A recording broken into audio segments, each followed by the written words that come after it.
back to Gamers Without Borders. Watch, game, learn, and donate. So happy to have you all here for this charity Rainbow Six Siege stream and tournament. I am Jackie Jing, and we've been talking about our amazing operating system, Beeboop, which Demo says is not real, but don't worry, y'all. He doesn't know what he's talking about. Santa is real. The Easter Bunny is real. Beeboop is real. And we got Jess and Jesse there, also real. Beeboop, thank you for bringing them in. Jess, you missed out on a lot in the last hour. That's all I'm going to say, girl. But we are happy to have you back. It's a pleasure to be back. I was sort of chilling back in my chair watching the games go by and watching Beeboop get oiled up by the analysts ready to go. So I'm now sitting nice and cruisy in my little area of the world that we're in at the moment. Yeah, it's our little cyberpunk Beeboop world. And Jesse, you're also a very big fan of Beeboop. I am. Beeboop and I were actually chilling just backstage, so I don't know what Ollie's on about, to be honest. Everyone. Demo. I know, Ollie and Strange. Demo, those two. Well, okay, we got a competition to talk about, everybody, so let's chat about the regions that are competing here. We got three. We got Europe, North America, and Latin America. So, Jesse, for LATAM, Yeah. MIB are stomped furious, and then FaZe beat Escalina, but Boo Boo took a map off of them. Those were fun matches. Yeah, Boo Boo's school, maybe they took some lessons. They did manage to take Kafe off of FaZe of all maps, which was really impressive to me. So nice they were able to get a map there. Unfortunately, they still do fall to a lower bracket. And then MIB are furious. Again, it's Brazil versus Argentina. You're typically going to expect the BR team to win that one, and they did too. Yeah, and then, we were watching the European bracket, obviously, earlier. Our two favorites lost, so it's been a wild tournament, to say the least. And now, Jess, we are moving on to the NA bracket. Can you break this down for me? I mean, there's going to be some familiar names there. Spacestation, we're speaking about our cyberpunk world out here. Well, you big old space cadets are sitting there waiting to go and ready to rock against Parabellum, which, most importantly, we spoke about Spoit's little debut today. Well, there is another gunner literally waiting in the background ready to make their debut as well. So I think this is going to be really crucial for PB to get off on a good foot here. Yes, very excited to watch SSG versus Parabellum. We will be beginning that shortly, but first, we want to take a closer look at SSG. Roll the video. Come on, Beeboop.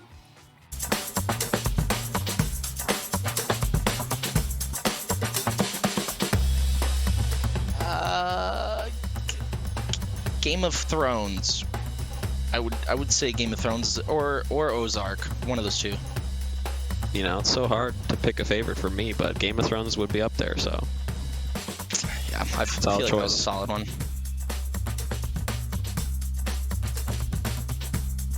Margot Robbie. Yeah, she's up there for sure. That's another good answer. God, I mean,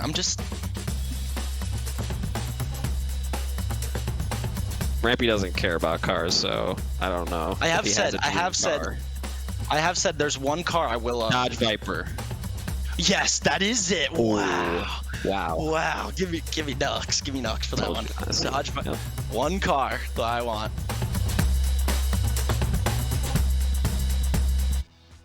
Always fun to get an inside look at these teams, taking a closer look at SSG. But let's take a closer look at SSG versus Parabellum, and we're going to move into the map selection process. And we are working to bring that information up on your screen. All right, Jess, I'll put you in the hot seat first. What do you think we're going to see here? What is your mind brewing when it comes to the map bans? I mean, look, PB's got something to prove here, so maybe you put a little bit on show, but then also you've got, your other tiers to work with if you're SSG, so you don't want to put too much on show. There's a lot of, finicky areas to play with here when it comes to the map veto, so I think when you're in this tournament, you're playing your first match, you have 1, more matches to come, and 2, an entire Tier 1 league to worry about not showing things off, is I hope they kind of go to gunner-ish kind of maps, get those frag-heavy maps in that you could just play defaults and fundamentals on. That's what I'm looking for. Yeah, we like to talk about the new maps a lot as well, and SSG in North America have been one of the teams that have really stayed away from them. They do like Border, but Theme and Sky they tend to ban more often than not. I would say they prefer Theme just based on how they tend to ban maps, so it's not a surprise to me that they're going to first ban Skyscraper here. Parabellum, for their sense, they definitely can play some more of those newer maps. We do see Skyscraper from them every now and again. They're going to take Bank off of the board. That's one that they've played a lot. Villa goes as well.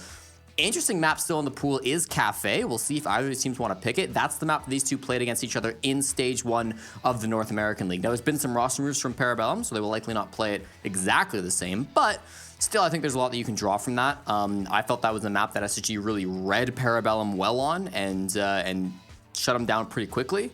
So it's going to be a Kafe pick from PB anyways. They're going to go for it. They want to run it back, see if they can take that. And then we get Border coming through. SSG have played this once so far against Astralis. They lost it 7-5, so a close game. Yeah. Okay. This is what I expected. I don't expect Clubhouse being the first ban I actually like, because like if you're PB and you're like, yo, when I come in and I start playing Clubhouse, like, you know, at the highest tier, like you're gonna see it at its full potential. So I'm glad they're like, nope. They're probably gonna nope it quite a lot. And then Oregon, beautiful Borrigan. Yes, we love that. Bring it back into the mix right as I come back into the fold here. So I'm gonna go watch another Borrigan. Should it go 3 maps? So we'll see. All right, so locking in Kafe, Border, and Oregon for the decider there. Prediction time. Jesse, who do you think is going to take this one?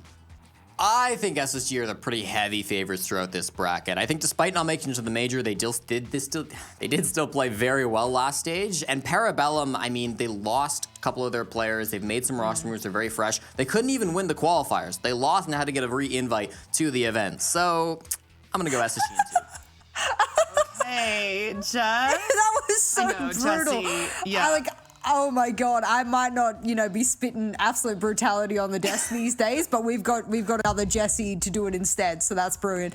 I love that. They had to get a pity invite if they want to, prove that wasn't for naught. They need to win this series, and if they don't, I think that pretty well paints the picture. All right, well, predictions are locked in and our teams are ready. So, B-Boop, please take us to Ollie and Demo, even though they're not believers. Bebop is real. You hear me? B-Boop, take us away. Thank you. Thank you very much, B-Boop. Excellent work during that segment. And now we enter the Cyberpunk basement. Hello, everybody. Thank you very much indeed, Jackie. We've been escorted down here beautifully. And Demo, we are ready now to take on our second best of 3 of the night. As we've mentioned, we've got Spacestation versus Parabellum. It's not often that we get to dip our toe into a little bit of NA, is it?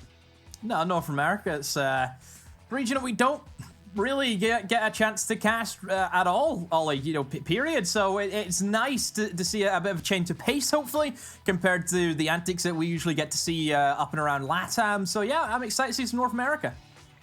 Me too. It is going to be entertaining. Obviously, Parabellum, a team that has had some success in the past, albeit under slightly different circumstances, a bit of a different roster, and they too have a new up-and-coming gunner here tonight. SSG, more of the sort of staple, more of the well-known entity coming into this one, and there was really sort of no divide in opinion when it came to the desk as to which way they thought that this one was going to go. I don't think I've ever heard Jesse be as decisive in his life over a prediction. I have. Anytime that Navi's playing, he's up against them. So I've seen this. I've seen this man go. Anyone, if you're European, hide. If you are from the land of EU, Jesse will find you. That's the way it is. Yeah, it's almost a shame as well, because when it started, I really had Parabellum down as very much like a Canadian roster. They had a majority of Canadian players in the roster. Now, a lot of those have moved on to other things and stuff now, but you'd have thought that the fellow Canadian on the desk would have held a little bit of sentimental value in that. But no, Glory Spotter, it appears here tonight as he has backed SSG. Albeit it is worth mentioning that Parabellum did try to qualify for this event and then ended up getting invited due to Oxygen not being involved anymore. So it really is just one of those situations where we just have to see what we are going to get. But you have to back previous SI winners in SSG, that they are going to come out here and do the business. In terms of where we're going, Demo, we're getting treated, I think, almost with the maps this evening. We've got a nice little display. We're not really going to all too many of the same maps. We're going to start off on Kafe again, but then we get a Border, and if required, we get an Oregon. So at least, again, we're going to see 2 fresh maps here, and one of them is going to be the air quotes new map in Border. A lot of kills I'm kind of seeing within this series. This is where these 3 maps really thrive is in the kill department. There isn't too much that you need to go into in terms of strategies. I think all of them have kind of... obviously, Border's new. Border still plays very similar to what we've seen in the past, so it's kind of, you know, it's done already. You know, we know what strategy to expect. We know where you're going to be going for Kafe. Oregon, you can sleepwalk your way around that map in terms of how you attack that. So there's nothing that's going to be new and surprising. We're not dealing with banks. We're not dealing with theme parks. These are all very plain maps. The strategies are not crazy. Win your gunfights. That's what it comes down to. Well, we'll have to see, because if it is going to come down to simple things, well, it sounds simple, but winning gunfights, you know, maybe that levels the playing field a little bit here for Parabellum to further contest here tonight against Space Station. I'm not sure what the delay is. I imagine we're going to be getting into game quite soon here, as we mentioned, kicking things off with Kafe. In terms of NA as a region, obviously, Demo, it isn't one that we get the pleasure of casting all too often, but looking over at SSG, we have obviously recently seen a major. Now, they weren't present at the Charlotte major. We also, tonight, got to watch FaZe, who, again, weren't present at the Charlotte major. So, a little bit of a pattern developing between those two, just in that they both didn't make it to the major, but realistically, it is all about that time off, and it is about that break. Even Rogue earlier as well. Even Rogue, yeah. But teams can often find themselves in need of a little bit of a break. You know, you do struggle to go from, you know, all the way through a stage, or even you look back at the start of the year, some teams all the way from SI straight into a stage, November major, SI, straight into a stage. It can be quite taxing, and you know, when you actually do the math and get a calendar out, you can see that you've only got a couple of weeks in between these things, and you're going to need to practice, learn new things. SSG obviously have had the benefit of a bit of, not time off, but a little bit of freer time, in that they don't have to be preparing all the time. And teams after a bit of a break can come back and do fantastic things. Yeah, I think SSG, they've been very forward with how they've come out on social media after not making it to the major. You know, we've seen the "we'll be back" tweets. You know, there's your statement. Yeah. You know, you're saying you'll be back. Show us. You have to show us now. You said it. Follow through with it. Exactly. One of the funny things at the major was Ian was going through the crowd, and I think the guy's name was John, and he was asking everyone, like, oh, you know, like, who you cheering for? What's your favourite team? And John goes, well, my team's not here, but it's SSG. And I remember Lycan tweeted about it, because he was like, you know, you felt bad for John, sort of thing. You let John down. Because is that they're playing for John? Is that what you think playing for John? Morale is? I reckon that could be a new, you know, like the hamburger call, when things are going well, but they're going fast and you just don't want to make any mistakes.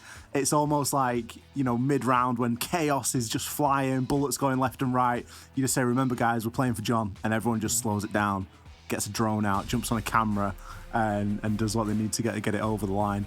Because we all know that John likes to watch SSG. So let's see if he is going to be impressed here tonight. It looks as though we're going to be heading ourselves into the game very shortly, as we are getting ready to drop on in. For map number 1 here inside of this best of 3, Space Station versus Parabellum.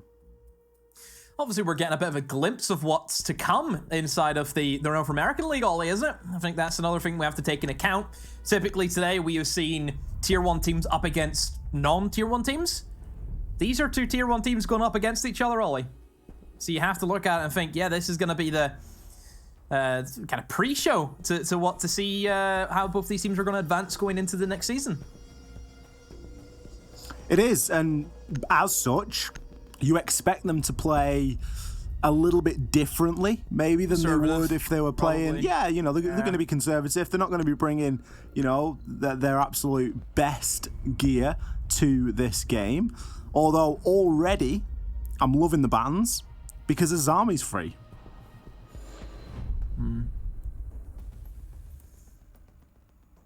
It was a question that we kind of had with Latam earlier. We just seen Azami ban every single round, and we didn't get to see her whatsoever. So, you know, her being open, are we going to see her? That's the question today. Straight off the rip, no, we're not. right off the rip, Ollie. No interest from SSG. So, I know that the desk kind of talked about Parabellum, new player coming in, Gunner, picked up recently, coming into the lineup. Are people forgetting about Blaz? Or is it just me? Well, yeah. Blaz is someone that we're pretty familiar with as well, of course, coming from... Why are we not talking about Blaz? Why? About Blaz? As much as about Gunner, this is a cross-regional transfer. These are not just things that you can wave by. Not cheap, we know that. So there's a lot of investment being put into this player. So you would expect that Blaz, he's going to deliver. He needs to deliver. You put the investment into them. We've seen how cross-region transfers haven't worked in the past. We're still figuring things out with G2 at the moment, as we know. But you think, but the last Europeans that came over, Slevin and Gomfey didn't hit the ground running as what they were supposed to. Can Blaz be the difference? For anyone unfamiliar with Blaz, he played under Penta, I believe it was. Yeah. In Challenger League Season 11, so that would have been 2019. I believe that we were a part of that one in terms of casting it demo. And then Challenger League 2020 as well. So he's got experience in and around the T1 level. Spent a little bit of time on Heroic as well before they made the sort of full shift over to the Koana roster.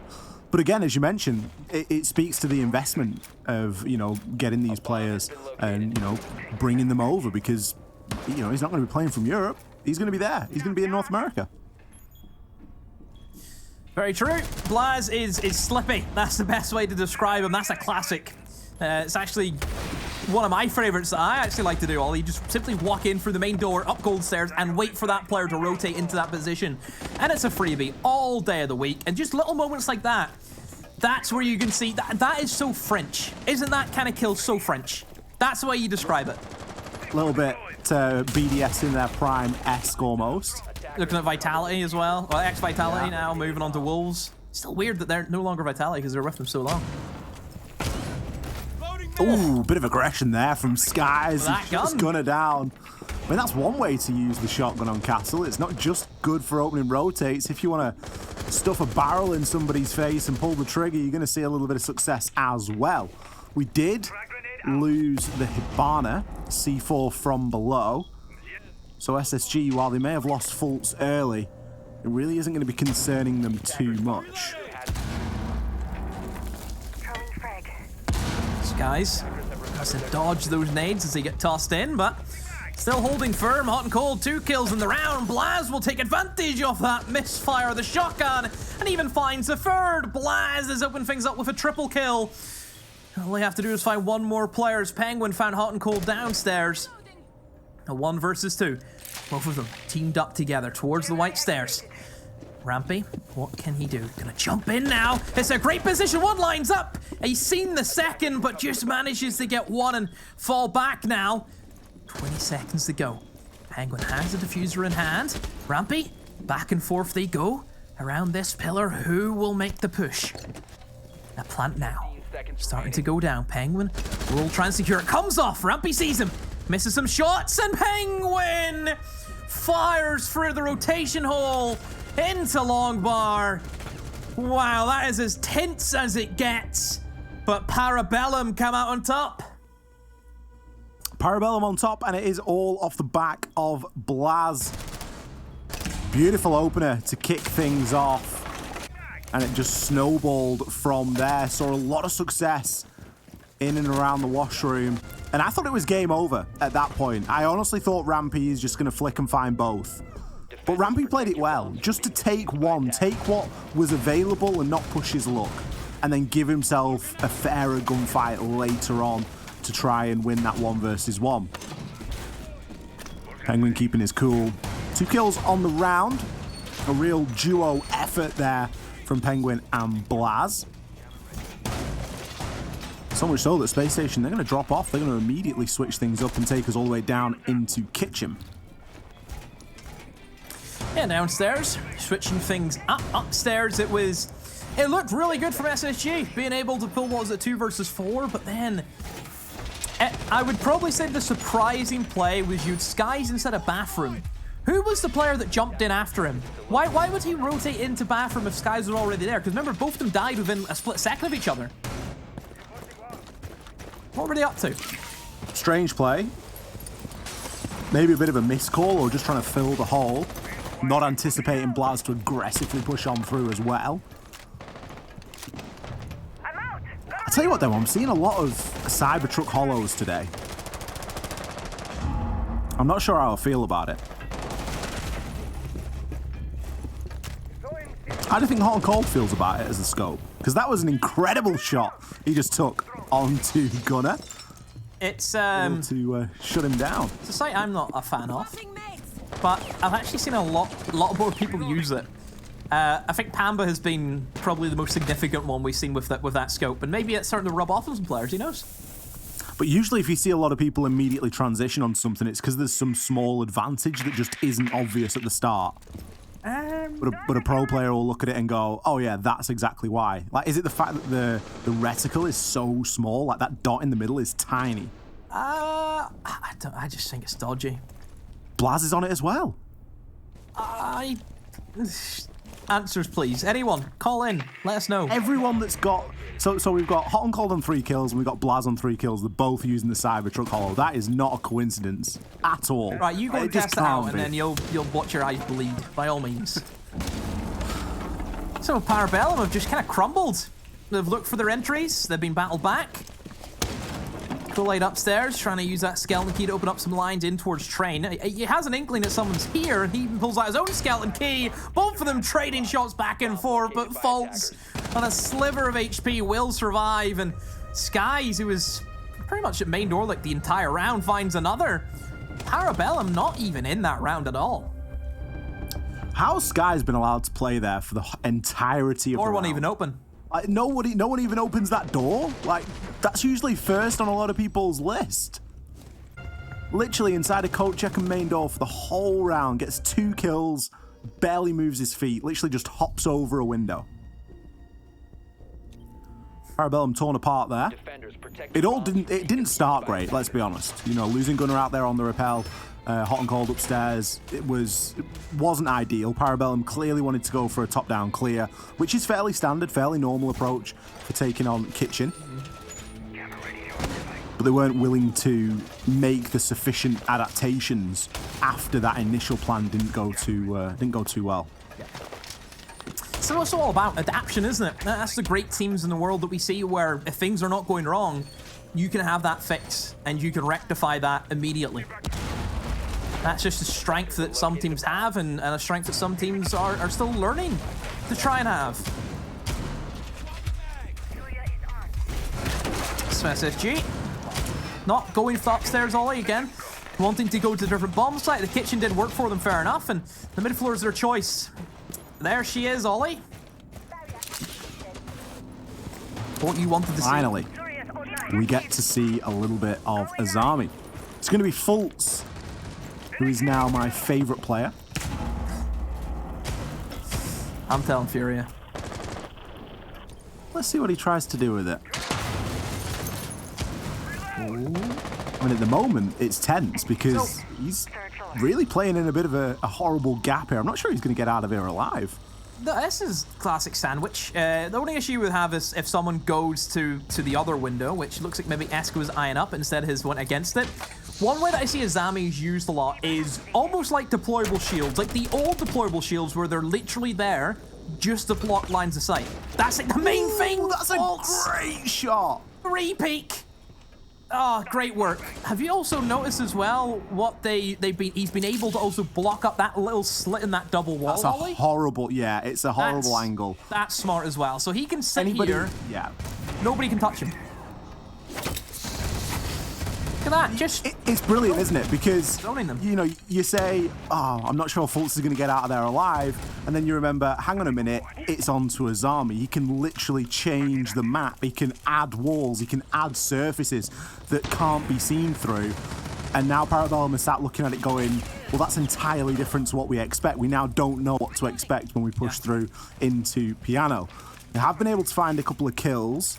Eska, he's able to shut Hot and Cold down, but realistically, it's going to be very difficult to peek on into Piano blind, and Fultz is still unknown here. He's got a couple of shots headed his way. Eventually, he's going to be taken on out. Eska threads the eye of a needle on the rappel, but Skies responds. C4 in pocket is going to be used, and successfully so. Kool-Aid No attempt now to open up this castle barricade and look to push on through. Only 45 seconds and you just worry about the information because he's walking into skies with a shotgun in hand. There is still vertical work being done here by Esker, and it just feels a little bit too little too late. 1 versus 3 in 30 seconds. He knows where the diffuser is. So do SSG. They don't need to push this now. Skies can head glitch himself onto the bomb. There's the potential for a long angle to be held as well. Esker cooks the nade, sees if he can make anything work, but unfortunately for him, he cannot. It's going to be Rampy to pick that final kill up. Just gets a glimpse there through one of the shotgun holes, one of the rotations from the earlier engagement. SSG pick up a round. Slightly worrying signs from Parabellum. If their plan doesn't go the way it's supposed to, and they don't get those opening picks, and more importantly, if they lose Blaz, it seems to be, where's the direction coming from? Because it didn't really come to much, apart from, you know, that opening pressure they applied, and as soon as those 2 kills came in, it was done. SSG did a really good job of making the whole round about Piano. You play Fultz in there on the Azami, you make it difficult to get rid of him, and that's obviously what you want to use a lot of the verticality for. You want to try and get in there with your sledge and open things up, and I commented at the time that Esker, while he was making some vertical holes and he was ripping up some of the floor, it was too little too late. He was 1 versus 3. SSG did such a great job of making the whole round about that one singular room. It was almost as if Parabellum forgot the rest of the map existed. Because they could have dealt with that a myriad of different ways, and instead they chose the hardest way, which was trying to deal with it from rappel.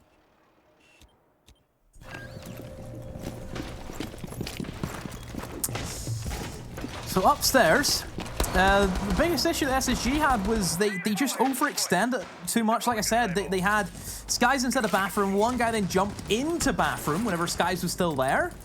Just player placement was probably the biggest issue. You have that man advantage, spread out, set up these crossfires, set up the refrags, and you'll have no issues. You know, they did a lot of heavy lifting inside of the, I think in the first minute, sat there at a 4 versus 2, and then they just threw it away. So SSG, let's see if you can change things up. Mirror being banned, so it does make the defense a little bit weaker. You don't have that same pressure that you could apply in towards Piano, which is always going to be that key room. Fultz has tried a jump out, and the Claymore has hit him where it hurts. Unfortunate there for Fultz. They're going to pay the price for that aggression. Well, we've seen SSG win these rounds 4 versus 5 before. It's not going to phase them too much. Parabellum still looking to find that little bit of confidence. The one player that seems to have confidence in spades right now is going to be Blaz. Oh my goodness. Really pretty much solo carrying Parabellum inside of at least this round. Bosco going to be the last remaining player. Esker swings on through. I think we got the best perspective of that because it's always a bit scruffy when you see him go in upside down. Brilliant shot there to finish off the round. Clean stuff from Parabellum. Very quickly dispatching SSG there. Speed round. All of them are dead within about half the round. Yeah, SSG maybe just fumbling with that opening death perhaps kind of cost them a little bit. It gave them the man advantage to Parabellum. You give Parabellum the first pick, Ollie, and they'll steamroll you. Like, they will use their numbers in almost like a horde mode, won't they? Sometimes the best way is just to overwhelm. Yeah, well, it's You've got a man count advantage in Siege. Just overwhelm the opponent. Yeah, if you're sitting at a 5v4, the logic is one guy moves in, gets a kill, he then dies. Another person goes in, gets a kill, he dies. Another person moves in, gets a kill, he dies. And then you still have one player left, and that's it, and you win. It's just maths, isn't it, Demo? Yeah. 5 is bigger than 4. It's 5 take away 4. That's 1. It's 1. You're the one that I want. That's so nice of you to say. Thanks, I think. 2-2. All even here. A little bit of fuse action. Kool-Aid trying to make something happen. So, another operator that 6 months ago, you know, I seen this and like, what are you doing? It's grown on me. Has uses. I think the LMG naturally makes it a solid choice no matter what. As we know, LMGs in this game are temperamental, as in causes temperamentals to players who go up against it, of course. But even having the hard breach gadgets is nice. The fuse cluster charges, they're okay. We see it work sometimes, but I still think it has more of a failure rate using the gadget than anything. But if you need another LMG, if you need to have some form of hard destruction, it can be a good pick. SSG aren't holding us firm on that top floor inside of this round. Round number 2, when we saw them defend kitchen, they had hot and cold all the way up inside of piano. We got a really important Guys was there kill. as well, I think, wasn't he? Yeah, Skies was hanging around, and SSG made it very difficult for Parabellum to take that control. Here, they're coming up against Little Obstacle, and they can actually take a little bit more ground than they currently realize.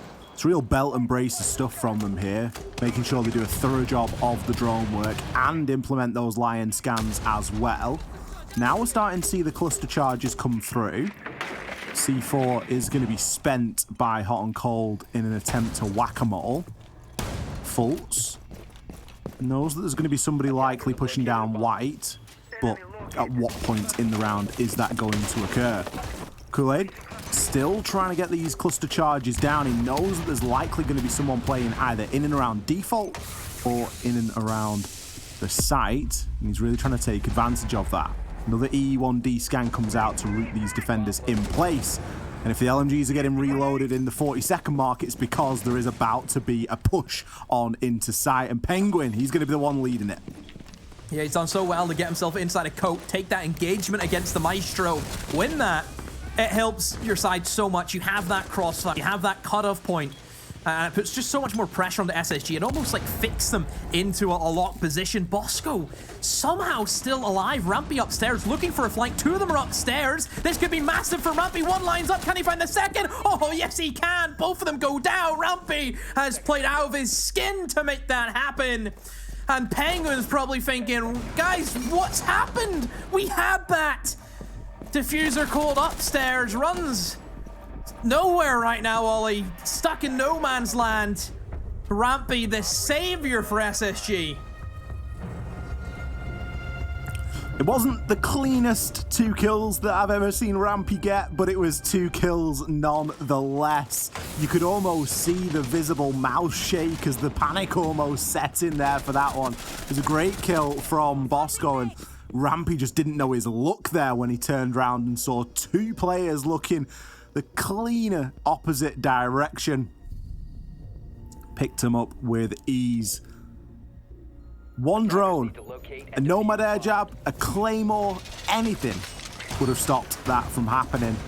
You cannot give anybody on this SSG side the opportunity to roam like that or to make that flank play, because they'll punish you for it.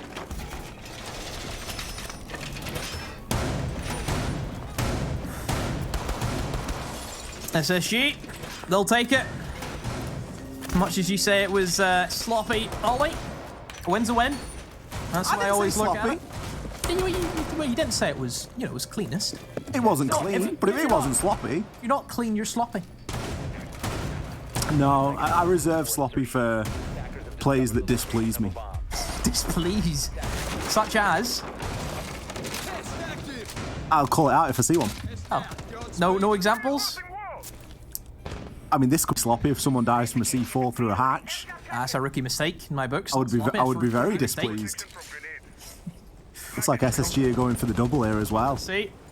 Penguin, Kool-Aid, are you ready? Oh, it's a double! Hot and Cold makes it happen.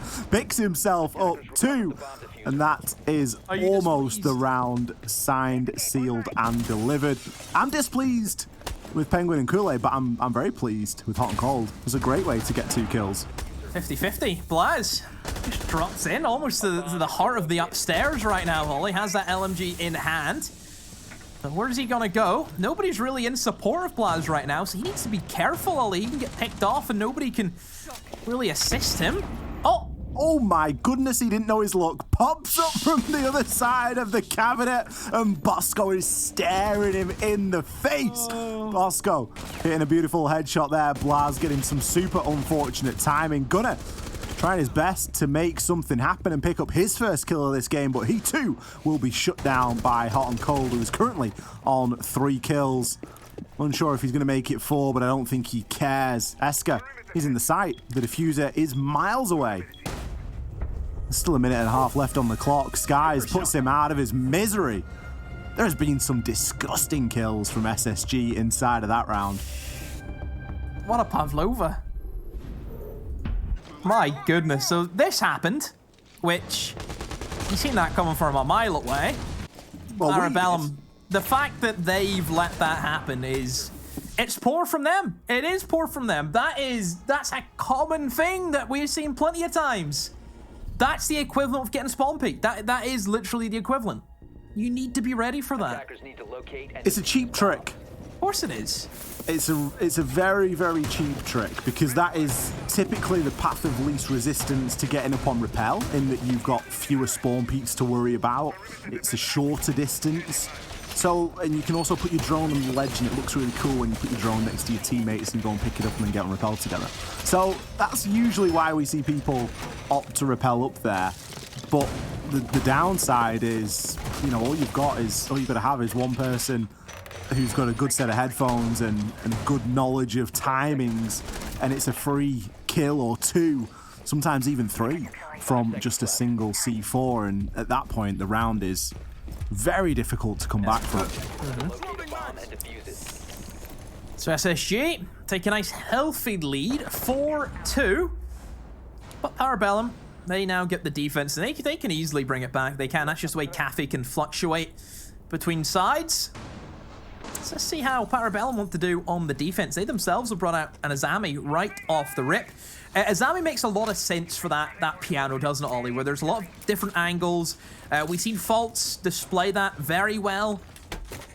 There's a lot of objects inside a Kafe, a lot of things that those can stick to, and it just blocks those lines of sight. That's what it's all about in piano. Lines of sight is everything. There's about 4 different crossfires you can establish into piano, from the windows, from cigar shop door. You want to make sure you can kind of minimize as many as you physically can. Blaz there not getting baited into flying out of bakery window. Obviously heard the claymore go down. Gunner's got himself in a tough spot here. He's going to find himself a great kill over onto Rampy. All he needed was a pixel. Flores drone taken out as well. That's huge, given these Azamis that are going to be inside of Piano. You're going to want to try and deal with them as best you can. And surely a couple of them are going to be removed there, as Penguin has to dodge himself out of the way. But he's still got a little bit of cover. The deployable shield now isn't the only line of defense here. There is going to be hard surfaces that cannot be seen through, that the attackers have to discover, figure out how they want to work around.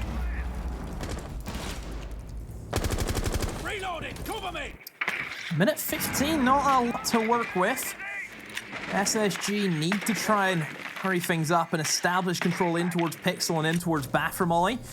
You cannot allow players just to sit as freely as what they are doing right now and have those kind of possibilities of just swinging everything. Oh, Gunner. Seen somebody jump out the window, but didn't want to go for the shot. There's one Wamai disc available to himself, which can protect him from at least one piece of utility, but there isn't really that much from SSG that they can utilize. This is not looking good for SSG. I wonder what their plan is. We're seeing some rotation from Skies over now towards the east side of the map. I wonder what he's going for. This is very strange. 2 people in a skylight. Are we seeing a skylight drop with perhaps the east window repel from Skies? It's late in the day to be going for that. 25 seconds, it almost speaks to how desperate SSG are here. They're going to have to really be on their game. Skies is able to take down Gunner, but not before Eska shuts Hot and Cold down. Fultz has the diffuser. Stick it. Is he going to be able to get in position to try and put that down? No. Cold on the ground as Bosco is able to find one in return, but Eska is going off here. He's already picked himself up 3. Sky's aggressively pushing on through. He's got 1 second. All he can do is desperately pre-fire any soft surface, and he cannot find that final frag. Yeah, you seen SSG, Ollie, they looked at themselves about a minute and they thought, you know, what can we do? They've used a lot of utility. I think losing Rampy on that kill was very, very important for Parabellum. Takes off the 2 nades, more importantly. Then you don't have the nades to burn through that shield inside a bathroom, and if you can't gain control of bathroom, you don't get piano. And if you don't have piano, you can't attack the way SSG wanted to, so they went for that last-ditch effort, and they just didn't have anything really going for them.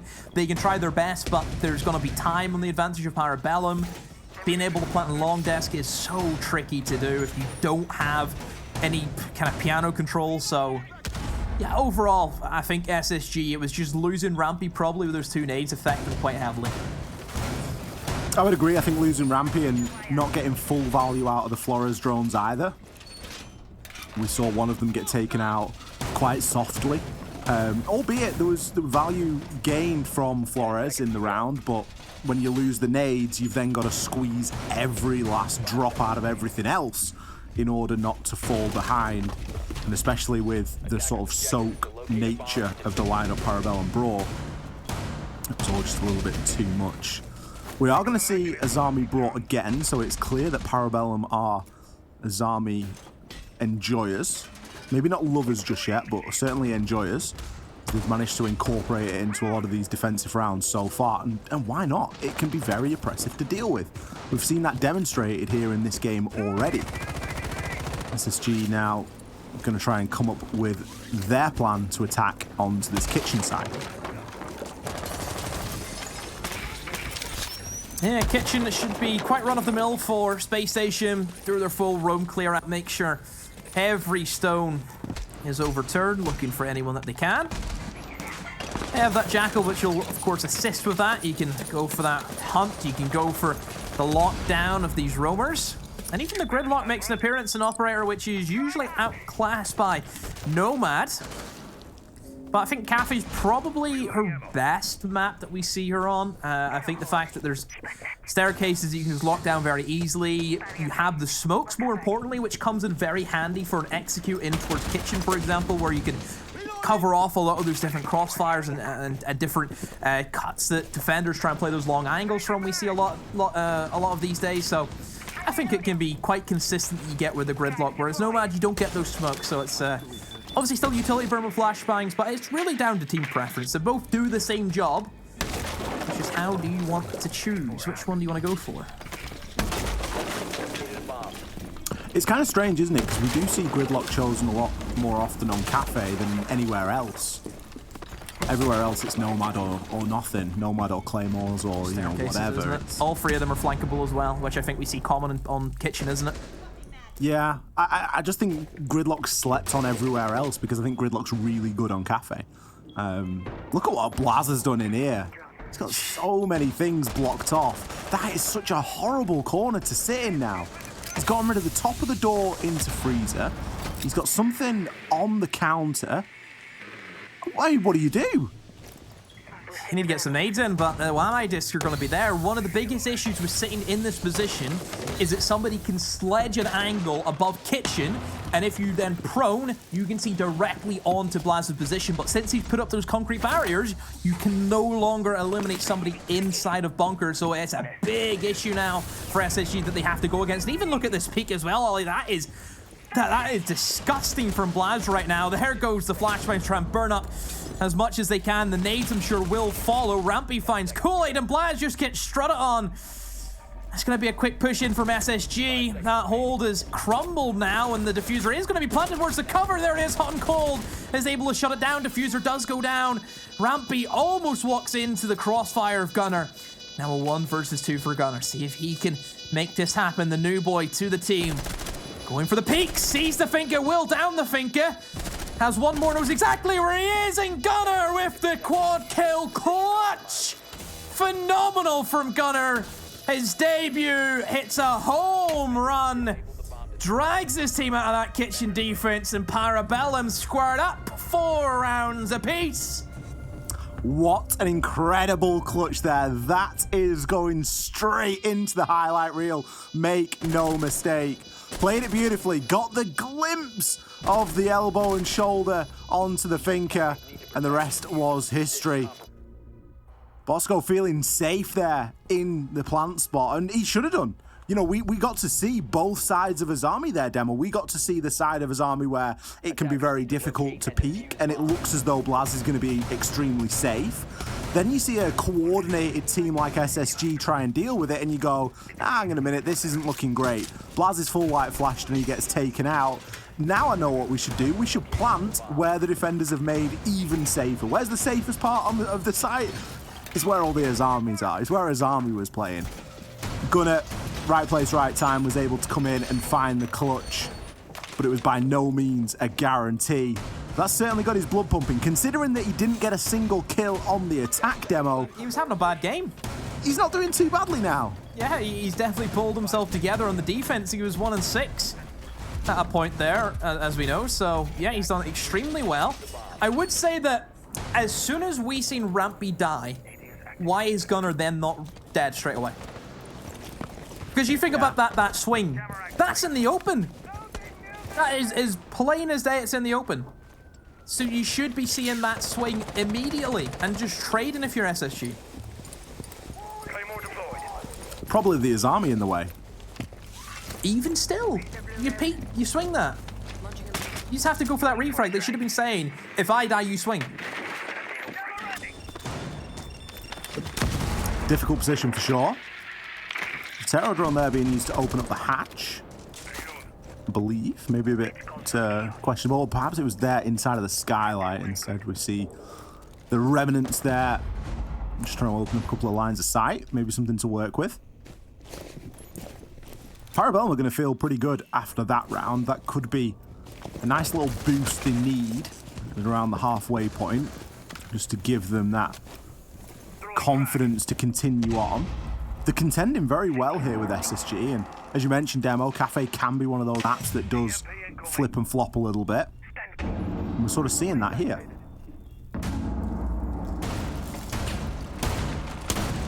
Gunner trying to really take it to the SSG members as they try and enter in towards Piano. Fultz takes a lot of damage. A C4. Nobody's home with that one. Heska goes... And not a single bite.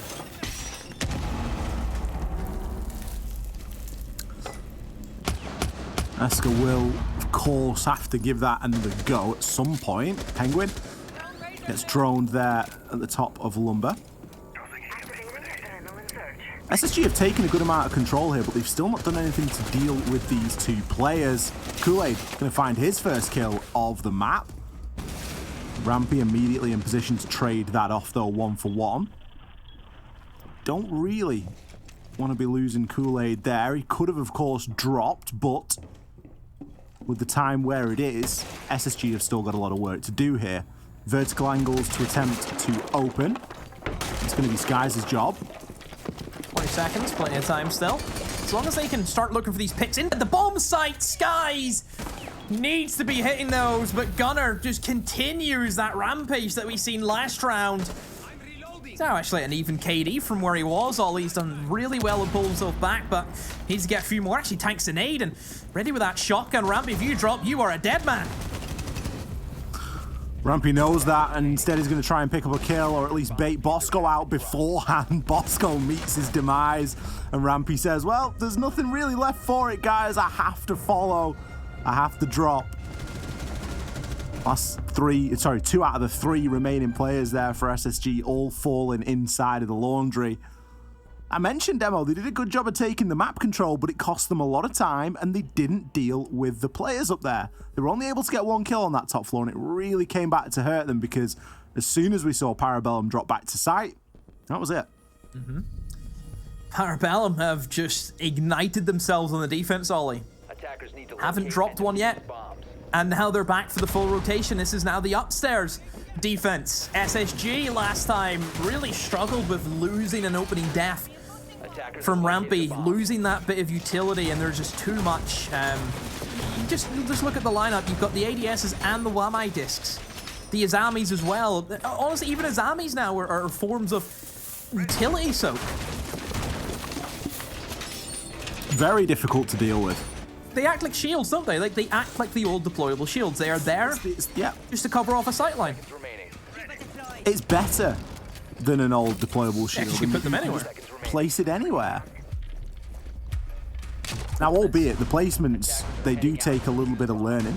Yeah, it's a little bit wonky, I would say, sometimes with some of the kind of way it works out. You know, you can't put it on like a hatch or anything, it just falls down. So there is a couple of things you have to figure out and work around, but, you know, these guys, thinking the hours they put in every day, Ollie, they should know these operators inside and out. Blaz. Oh dear. It's another classic maneuver from him, isn't it? And there's Rampy gone again. 2 nades gone. That is, yeah, it's horrible for SSG. Again, you've lost their 2 nades that we know they need because of the amount of utility that Parabellum are setting up with. It's just it's a classic EU rat play, isn't it? He is. He's just at home. It is just an EU rat play to pick these kind of kills up, and you can't blame him because they're free for the taking. And if SSG are going to be sloppy like that and be opening doors before there's 2 people watching while 1 person's droning, like, take advantage of that by all means. Get yourself out there. It is a freebie. It's called a freebie for a reason. Again, Rampy, one of the first to fall. You lose those nades. We've already seen what happens when SSG don't have the full set of nades. You do rely on them, as do many teams inside of this meta. And especially when there's so much to wade through.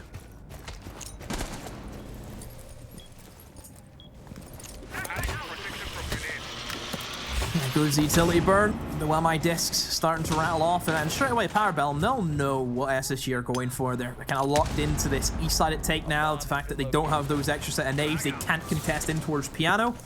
But this is just going to be so tricky. They still have to try and take in towards mid-floor, really, to make this happen. They have to take reading, which they've done. Okay, now they're in. Skies has got that skeleton key, but he needs to start looking for picks.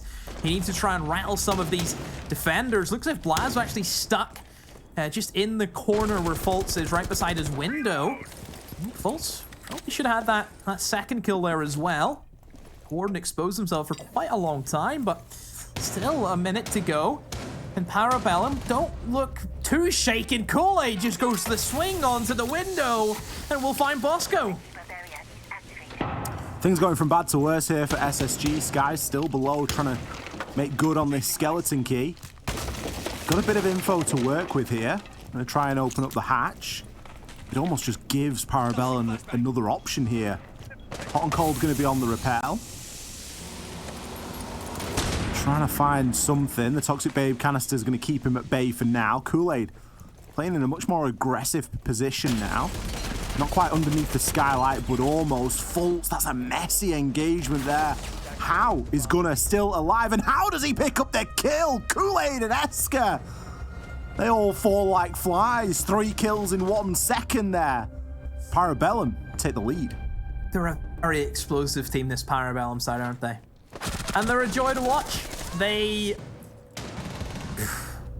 very, I would say, they're giving me kind of XF vibes from what we've seen at the Major Ollie. Just a team that's just full of energy. Yeah.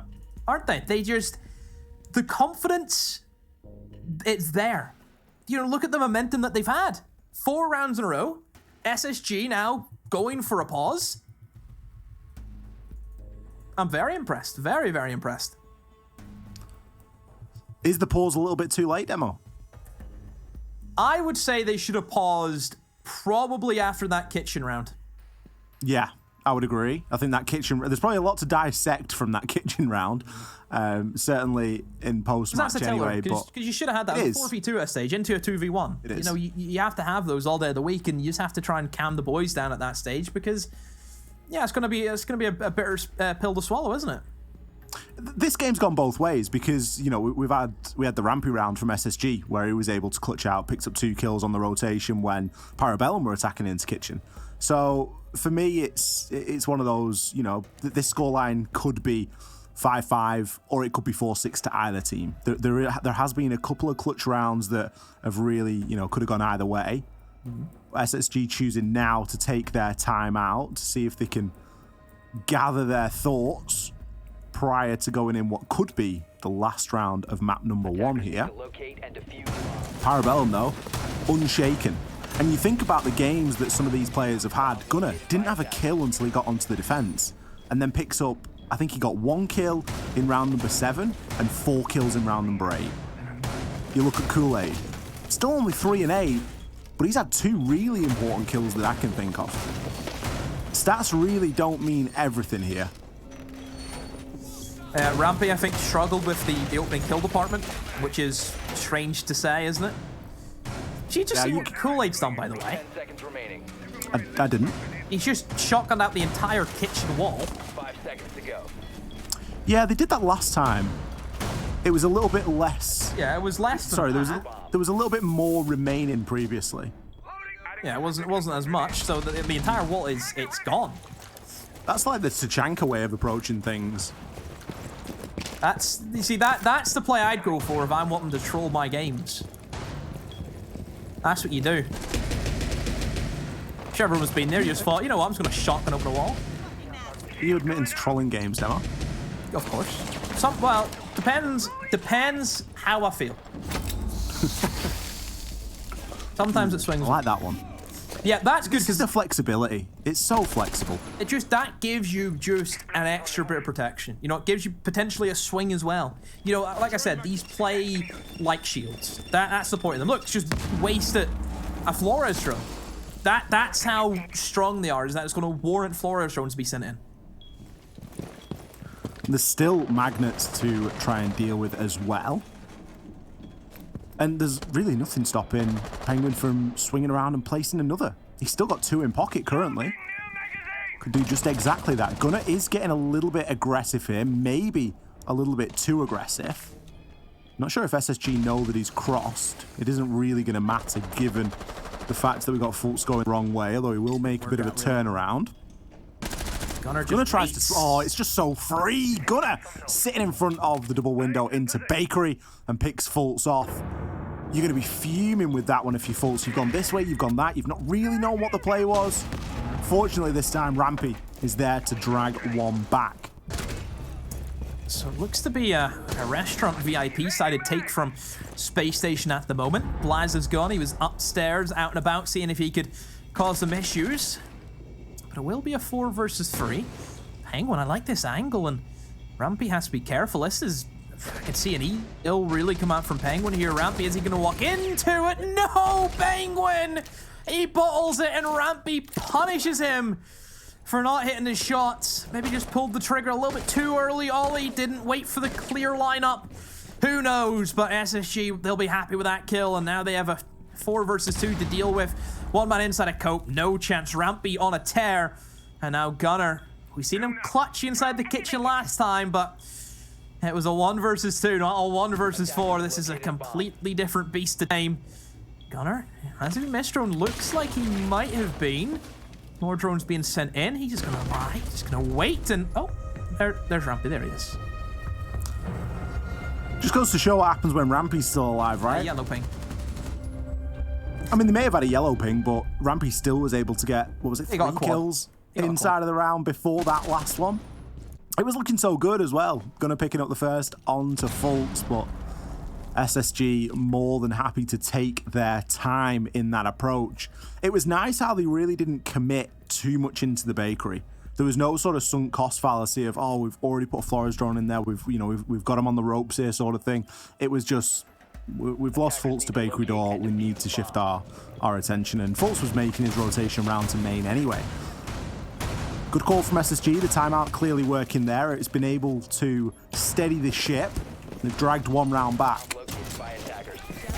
But there is still another to go if we are going to see what it'd be our first overtime of the night, Demo. It would be. It certainly would be.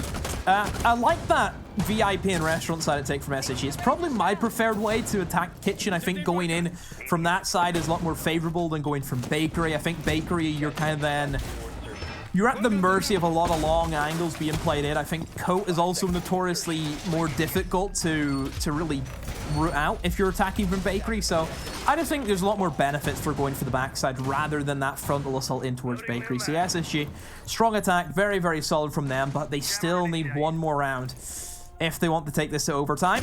Parabellum can still finish out here and now. Kool-Aid tried his hand at a spawn peak. Doesn't get anything. Back to site he goes.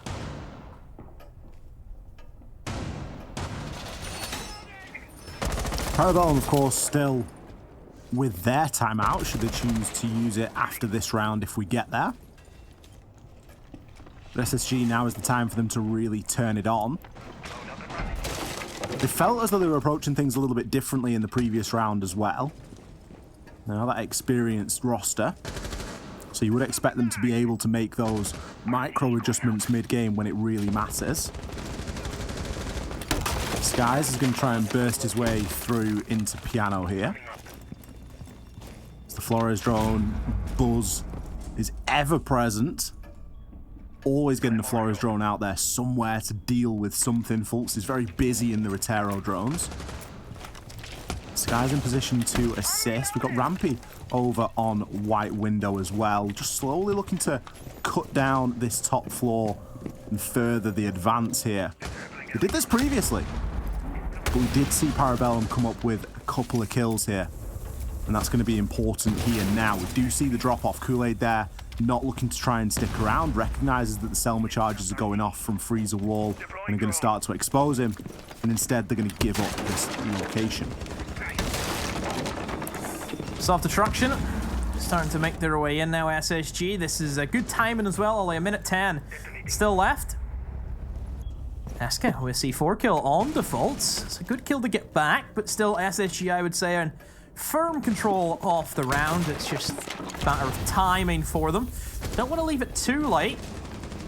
Goyo Cancer will be popped in that reading room door. That's a good find there from SSG. That will save them now a lot of time. Don't have to go through that. Kool-Aid, what's he up to? Ooh. Flight drone. Oh. It's the Claymores you got to watch for. The drones can't kill you, but the Claymores can. Hot and cold there. Going to be credited with that one. Plant has gone down as well. Rampy still causing havoc here. I don't think he's even stepped foot in the building. Instead, he's just picking people off from afar. Gunner with the confidence to swing. Levels things into a 2 versus 2. Now, the plant has gone down in a relatively default spot, but it can be held from above. Hot and cold. Going to find one onto Eska. Gunner, no C4 left. Hasn't got the most options here to be working with. Knows he needs to deal with the pressure and the threat from above before attempting to try and bait out this counter diffuse. And Skies is going to come on in there waiting. Right place, right time. Never a doubt in his mind that he was going to pick that one up. SSG level things up here, and we are going to go to an overtime. That is just brilliant. Bloody brilliant. Yeah, SSG, good opening. Managed to get in upstairs with plenty of time, vertical destruction, everything. You know, I said at a minute 10, they're in a great shape now. It's just a matter of time, how quick they do things. And yeah, they played it well. No doubt from SSG in that round. And that timeout, Ollie, it has worked out very well for SSG. It's clearly worked. As now we're in overtime land. There's almost been a bit of a gulf here from Parabellum in... And I'm not, you know, really putting the new players on blast, but look specifically toward Blaz and Gunner. Think about what Gunner's been able to do on the defense. He's really come alive. And I just feel like Blaz was a bit better on the attack. They've not both been on the same side, if that makes sense. In the overtime, it'd be nice to see them both, you know, find that form and synergy together. Because I really think that could be a little bit of a difference maker here. They are going to be starting off on the attack inside of overtime. If that's an advantage or not, time will tell. This game has typically been quite defender-sided. Shields ready.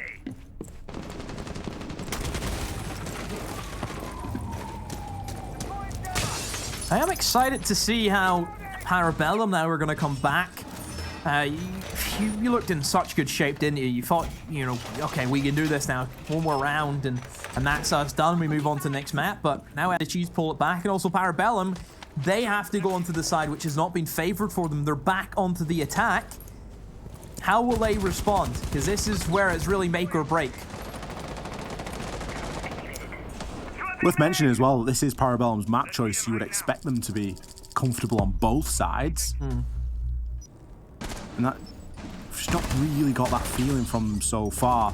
Hot and cold, first blood there, taken out by Blaz. Blaz was looking for a second, but Rampy had something else to say, able to drop the hatch and get himself back down in onto the site.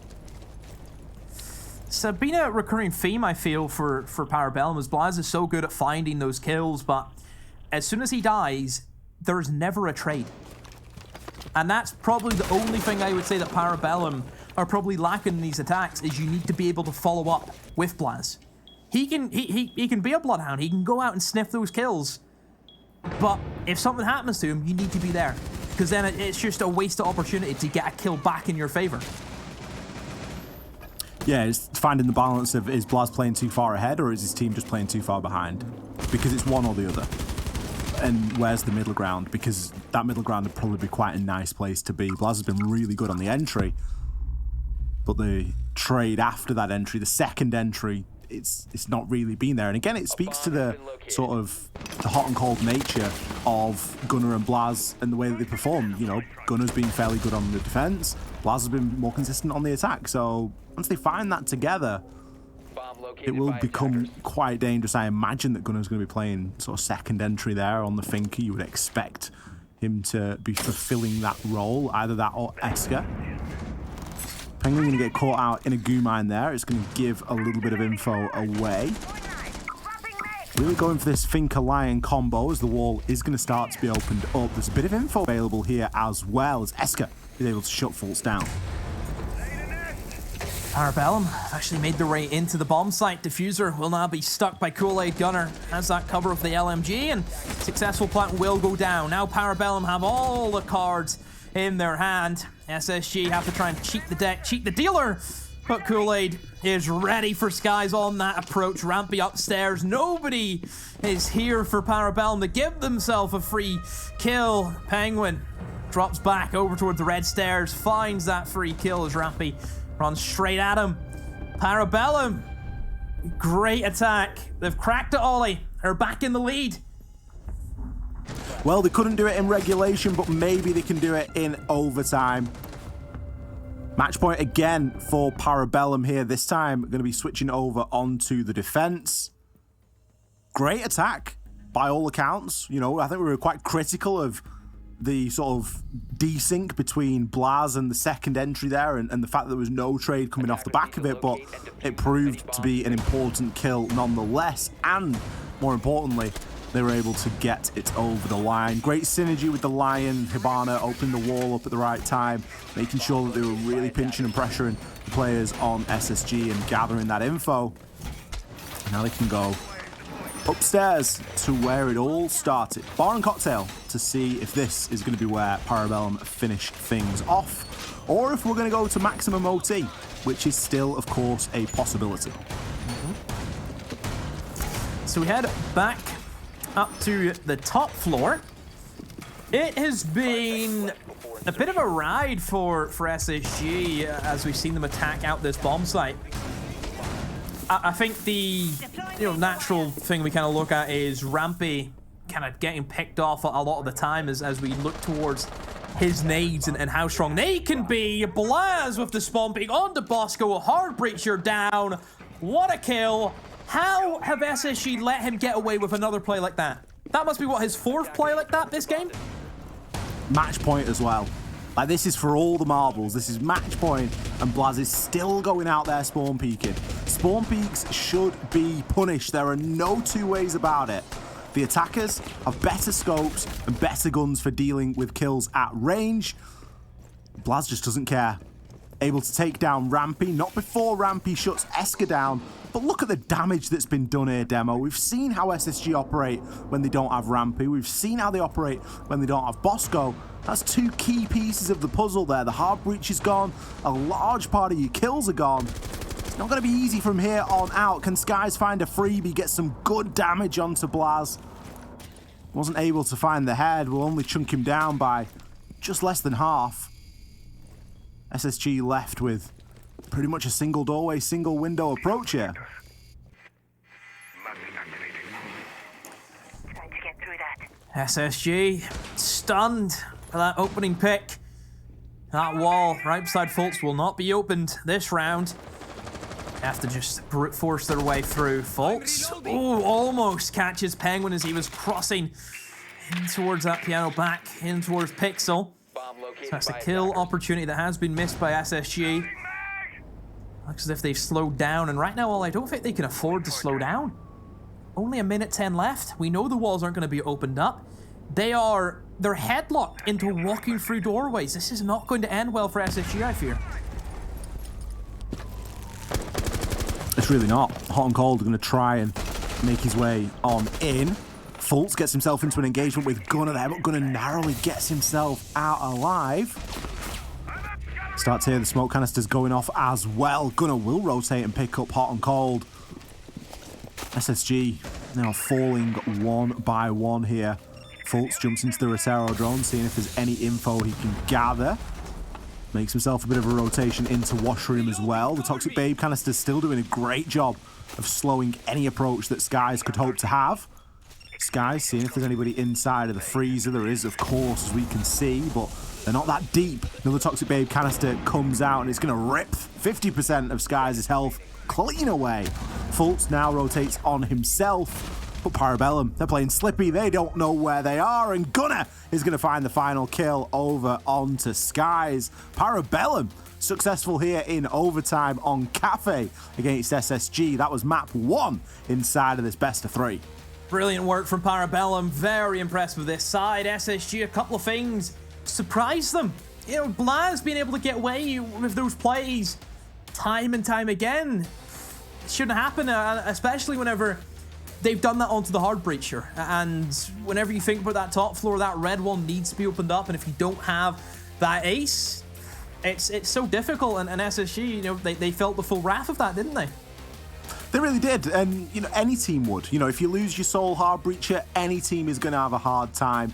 There's so much to go back and watch in that game. It was the first overtime that we've seen. It was the first really back and forth game that we've seen tonight, Demo. Obviously, the LATAM games earlier were a little bit one-sided to either team or another, but we got a really good account of both sides there. I can think of good individual moments from both teams. Hot and Cold C4, brilliant. 2K through the hatch. You think of Gunnar's clutch down in kitchen, Blaz, and just the chaos that he's been causing on those entries and sort of rat plays that we've seen him rock with on the defense.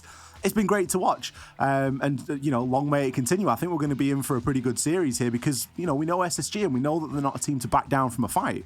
Yeah, and we know it's going to be their map pick next as well, and SSG will come out of the gates absolutely swinging and get a map back. Are you that convinced? Like, yeah, I am. I think it's going to go all three. Yeah, 100%. I think it's got potential to go all three. I think we're going to Border next. So, you know, anything could happen there. We roughly know how Border plays out. Obviously, we've seen it a bunch and we know it from old. But again, with the introduction of Azami, and we've already seen that both of these teams are willing to not only not ban it, but they're also willing to play it. It's going to make things even more tricky, even more difficult. I really don't know which way this one's going to go. And also, I can't wait to throw back to the desk because Jesse was very, very clear in what he said. He thought that SSG were going to take it in 2, and now we know that that is not going to happen. But before that, we're going to throw to a very short break. Don't go anywhere. We'll be back in just a few.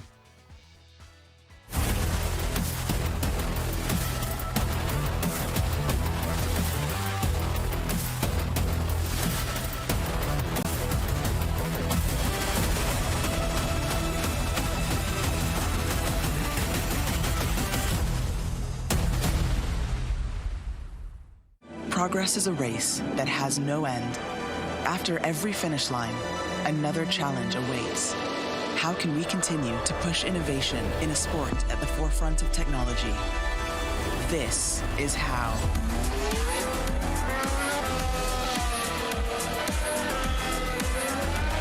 Discover how Aramco and the Aston Martin Formula One team aim to meet Formula One's sustainable fuel targets. Aramco, powered by How.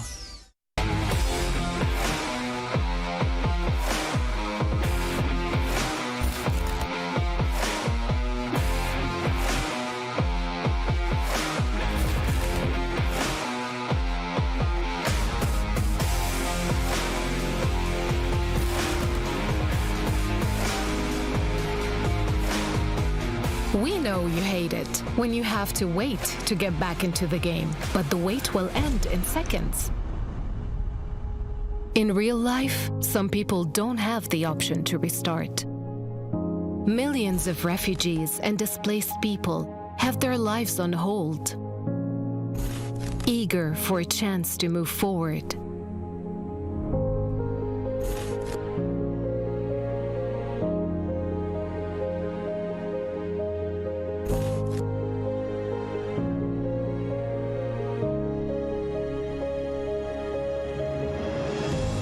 There are 84 million people around the world who were forced to flee due to war, conflict, violence, persecution, and climate change. And we are here to serve them, working day and night to provide them with life-saving aid and support. And you can be part of it.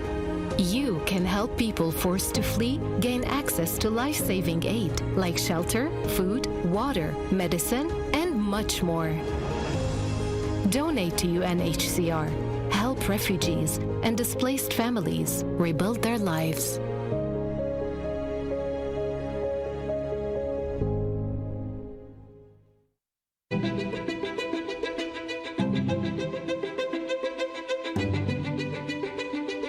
The divisions in the world are stark. Recent years have shown some of the largest natural disasters ever in history. And that really hits hardest the people who had the least to begin with. These people need help. It would be a real tragedy if all of these advances in science and health and technology only benefit people in a position to pay for them. There should be no lesser standard if you happen to be poor. These problems can be overcome.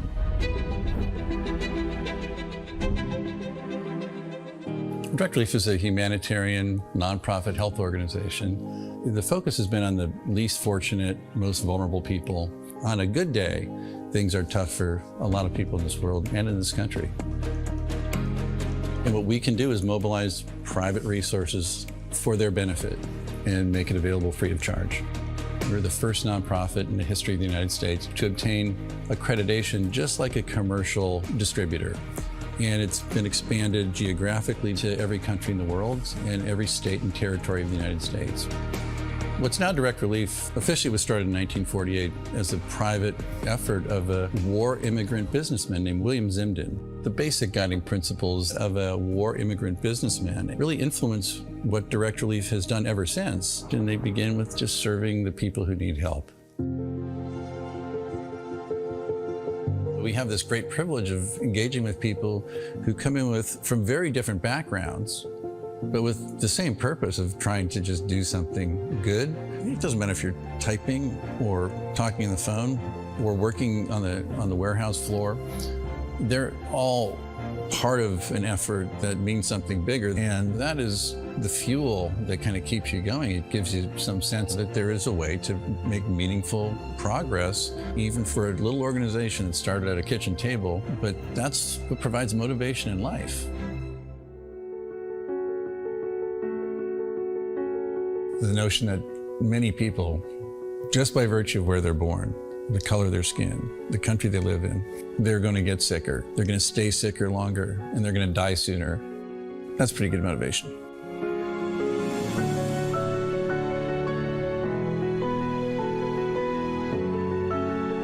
These issues are too big for any one organization to address. We really work hard to honor these guiding principles, invite people to participate, and we are sure thankful for the thousands of people across the country and world who have become part of Direct Relief by virtue of their participation.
mean, we met through Pro League.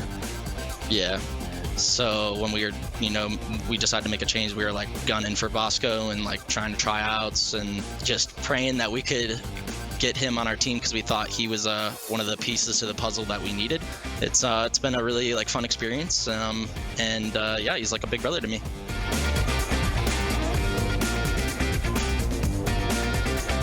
I would say our team outside the server is very like family oriented. Like we all hang out with each other like most days outside of the server, like outside of practice. We cook together, we go out to eat together. We go out to see movies and do other stuff together, escape rooms, That's just how it's always kind of been for us. We're just like a bunch of brothers living together and just trying to accomplish something together.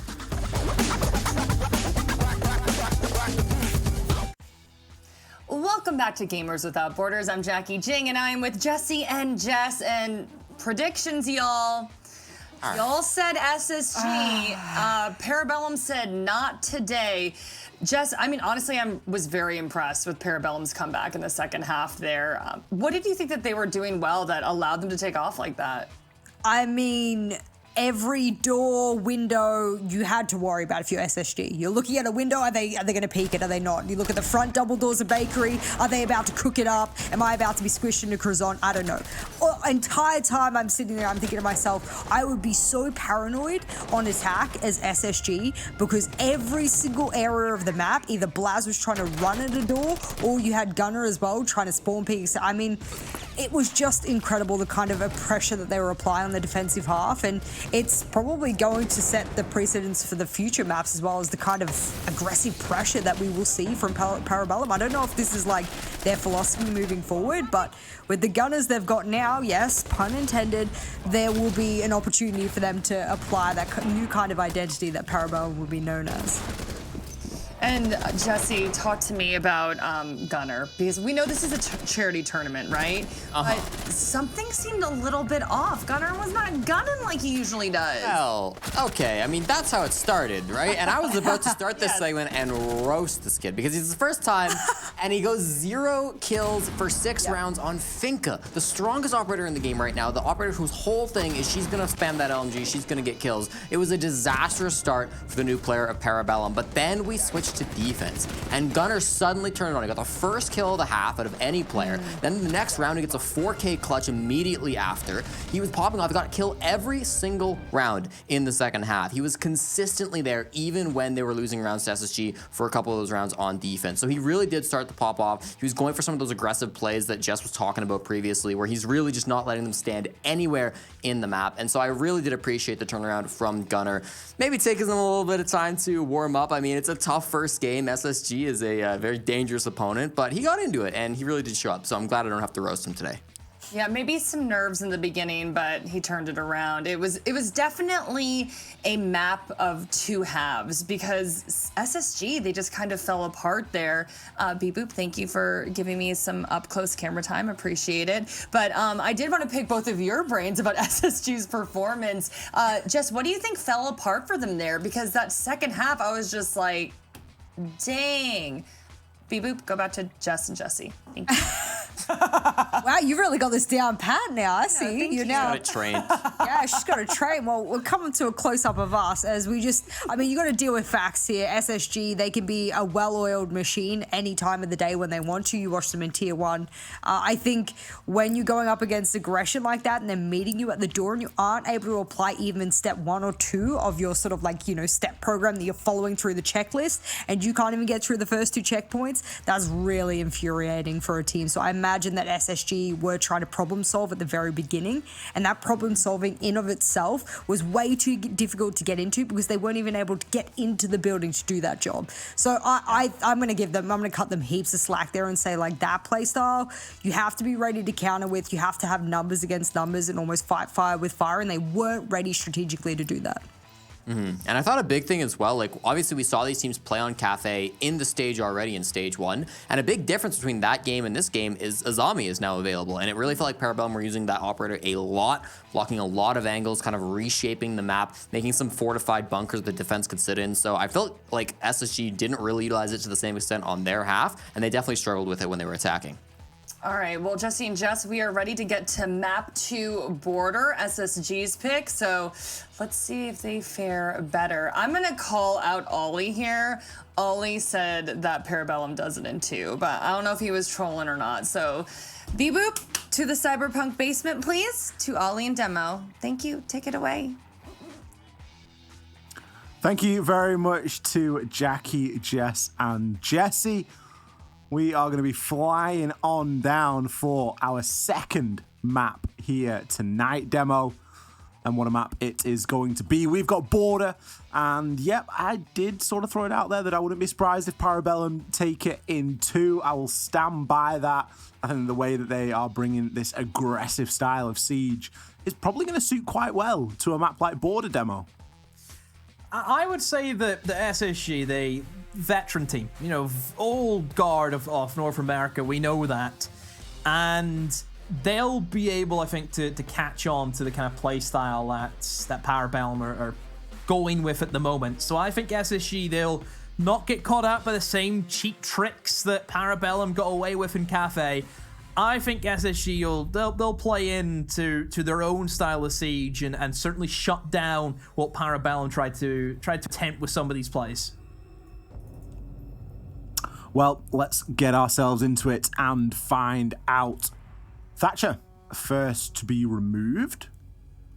Parabellum to respond. They're going to take away the Flores. That is probably the best thing that they could have done. I'm not going to say that SSG had a reliance on Flores, but it's something that they brought, I think, every single attacking round. And especially when you introduce the fact that Azami is likely going to be available here as well, it just makes everything that much more difficult. Mirror to be removed as the second ban for Parabellum. SSG now with a choice. Do they try and remove some of this soak utility that is just so prevalent at the moment, in the knowledge that Flores isn't there, and that's something that they really like to try and use in order to deal with it? Or are they going to go for something a little bit left field? It seems left field, Demo. They're going to take away the pulse. Not very often we see a pulse ban. Can't remember last time I seen a pulse ban. Does that constitute as funky? Is that a funky ban? Funky ban, SSG. Don't be saying that now. Yeah, it's certainly a weird one. I get why. Border has a lot of destruction from below, and Pulse can be a great pickup for that, as we know. But I don't know if he is strong enough to warrant a ban.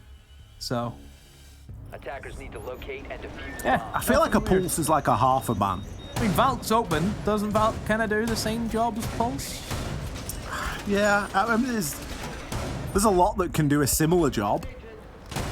You know, if you're talking about inside and information, you know, you can place bulletproof cameras, you've got Valkyrie, as you mentioned, you've got a whole number of things that you can try and use to your advantage.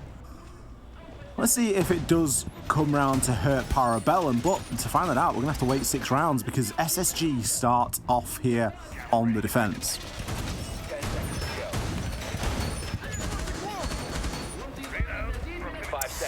Defense and Border is, from all accounts, a living nightmare, I would say.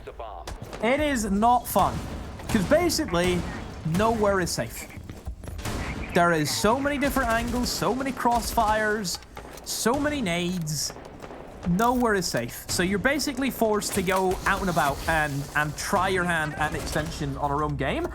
Oh my god. Great shot.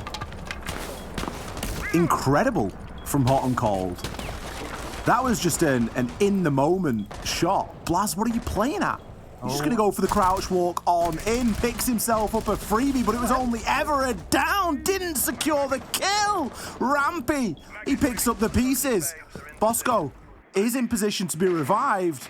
What could have been a hero play turned out to be a bit of a zero play from Blaz, as that is going to cost them dearly. A blunder. Nate, perhaps from below. Could be an option here from Eska. This is the thing about Border. A lot of destructibility, like I mentioned. Nowhere is safe. Eska, what's he hunting for here? Where's he going to be cooking these nades from? In towards the Brazil corner. Opens up the hatch, but nobody's home. Yeah, I feel as if Parabellum, this is a lockout round. They are not going to get into the bomb site again. They're not going to be able to win this round. It's just SSG already. They had that opening kill. We mentioned that if Parabellum, if they don't have that good opening ollie, they crumble. Well, they've not had it here. You talk about how defending on border can be a bit of a nightmare. This has been anything but for SSG. Still a minute and 10 left on the clock, though. With 2 players still alive for Parabellum, you can't count them out entirely, but you have to recognize it is extremely unlikely. Fultz picks up his 3rd on the round. Kool-Aid trying to do a little bit of damage from below. But SSG, they can just relax, lean back into these powerful angles that they've created. Kool-Aid gonna have a hard time even making it up main stairs here as there's an Azami blocking the way, cannot pass. It's gonna be Fultz to swing on round. I think that was his 4th on the round. Impressive stuff there from SSG to entirely lock Parabellum out.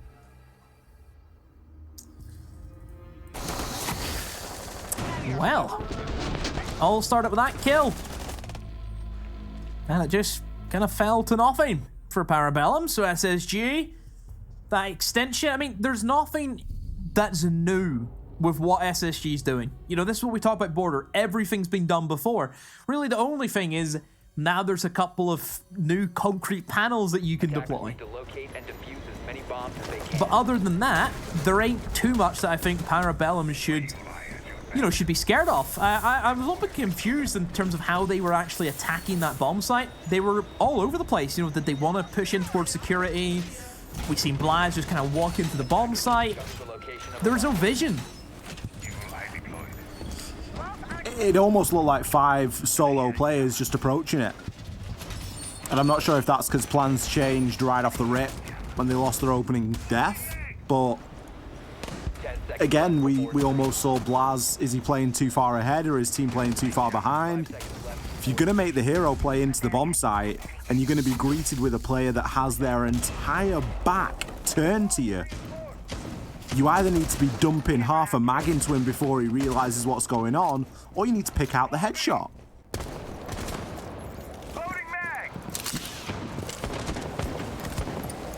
See if Parabellum can turn things around for themselves, and if they can keep players alive, then we can maybe see a bit of an attack from them. So we'll be in towards ventilation and workshop. Generally, you would attack this as if it is an upstairs. You still want to gain control of armory, take in towards fountain, in towards office, and you want to try and pressure the defenders on bomb site using the verticality. There's a myriad of verticality that you can gain from above. So you want to make sure you can keep your sledge alive, more importantly, and start making him renovate that flooring and start getting some picks. Blaz is up to his old tricks. He's got himself into 90. There he is. Skies going to be the first to fall. We'll be able to Gon6 open the castle barricade and cut off in between the sites. I'm not sure if he knows that there's going to be a player lingering on those main stairs. Kool-Aid comes in with 2 of his own before Hot and Cold shuts Blaz down. Bosco in a good position there for Gunner, and SSG have stabilized. They still survive at a man disadvantage, but it isn't as bad as it all could have been.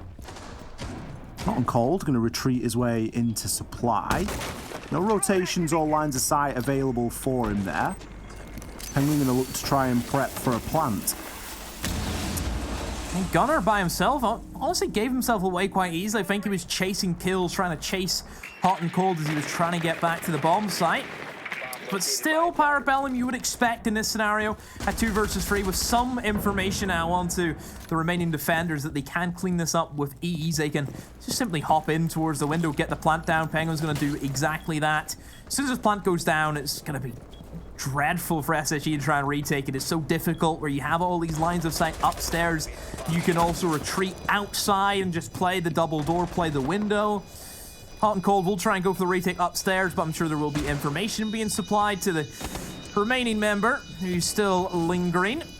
Hot and Cold moving in. Let's see the backup all the way from Parabellum. They've just retreated upstairs. Penguin finds Hot and Cold, and There's Kool-Aid with that big bad LMG. Happy enough to give Hot and Cold that control because they know they don't need it. They can just sit back, hold these angles outside, and a damn thing that SSG can do about it. Just spam the LMG, why don't you? You're covering off 2 rotations there. You're firing all the way through into the rotation into sight, and then you've got of course the player just deciding to jump out of the window in supply if they wish. You've got the double door that you cover him from there. It's impossible to do anything about, really. A much better round for Parabellum, but it speaks to Border as a map in that if things go your way early on and as attacker, that lead really does start to snowball, and it can snowball very quickly. Parabellum demonstrated that there in round number 3. We're going to see SSG keep things moving. I'm going to take us down to bathroom now. Not fancying a repeat inside of the workshop.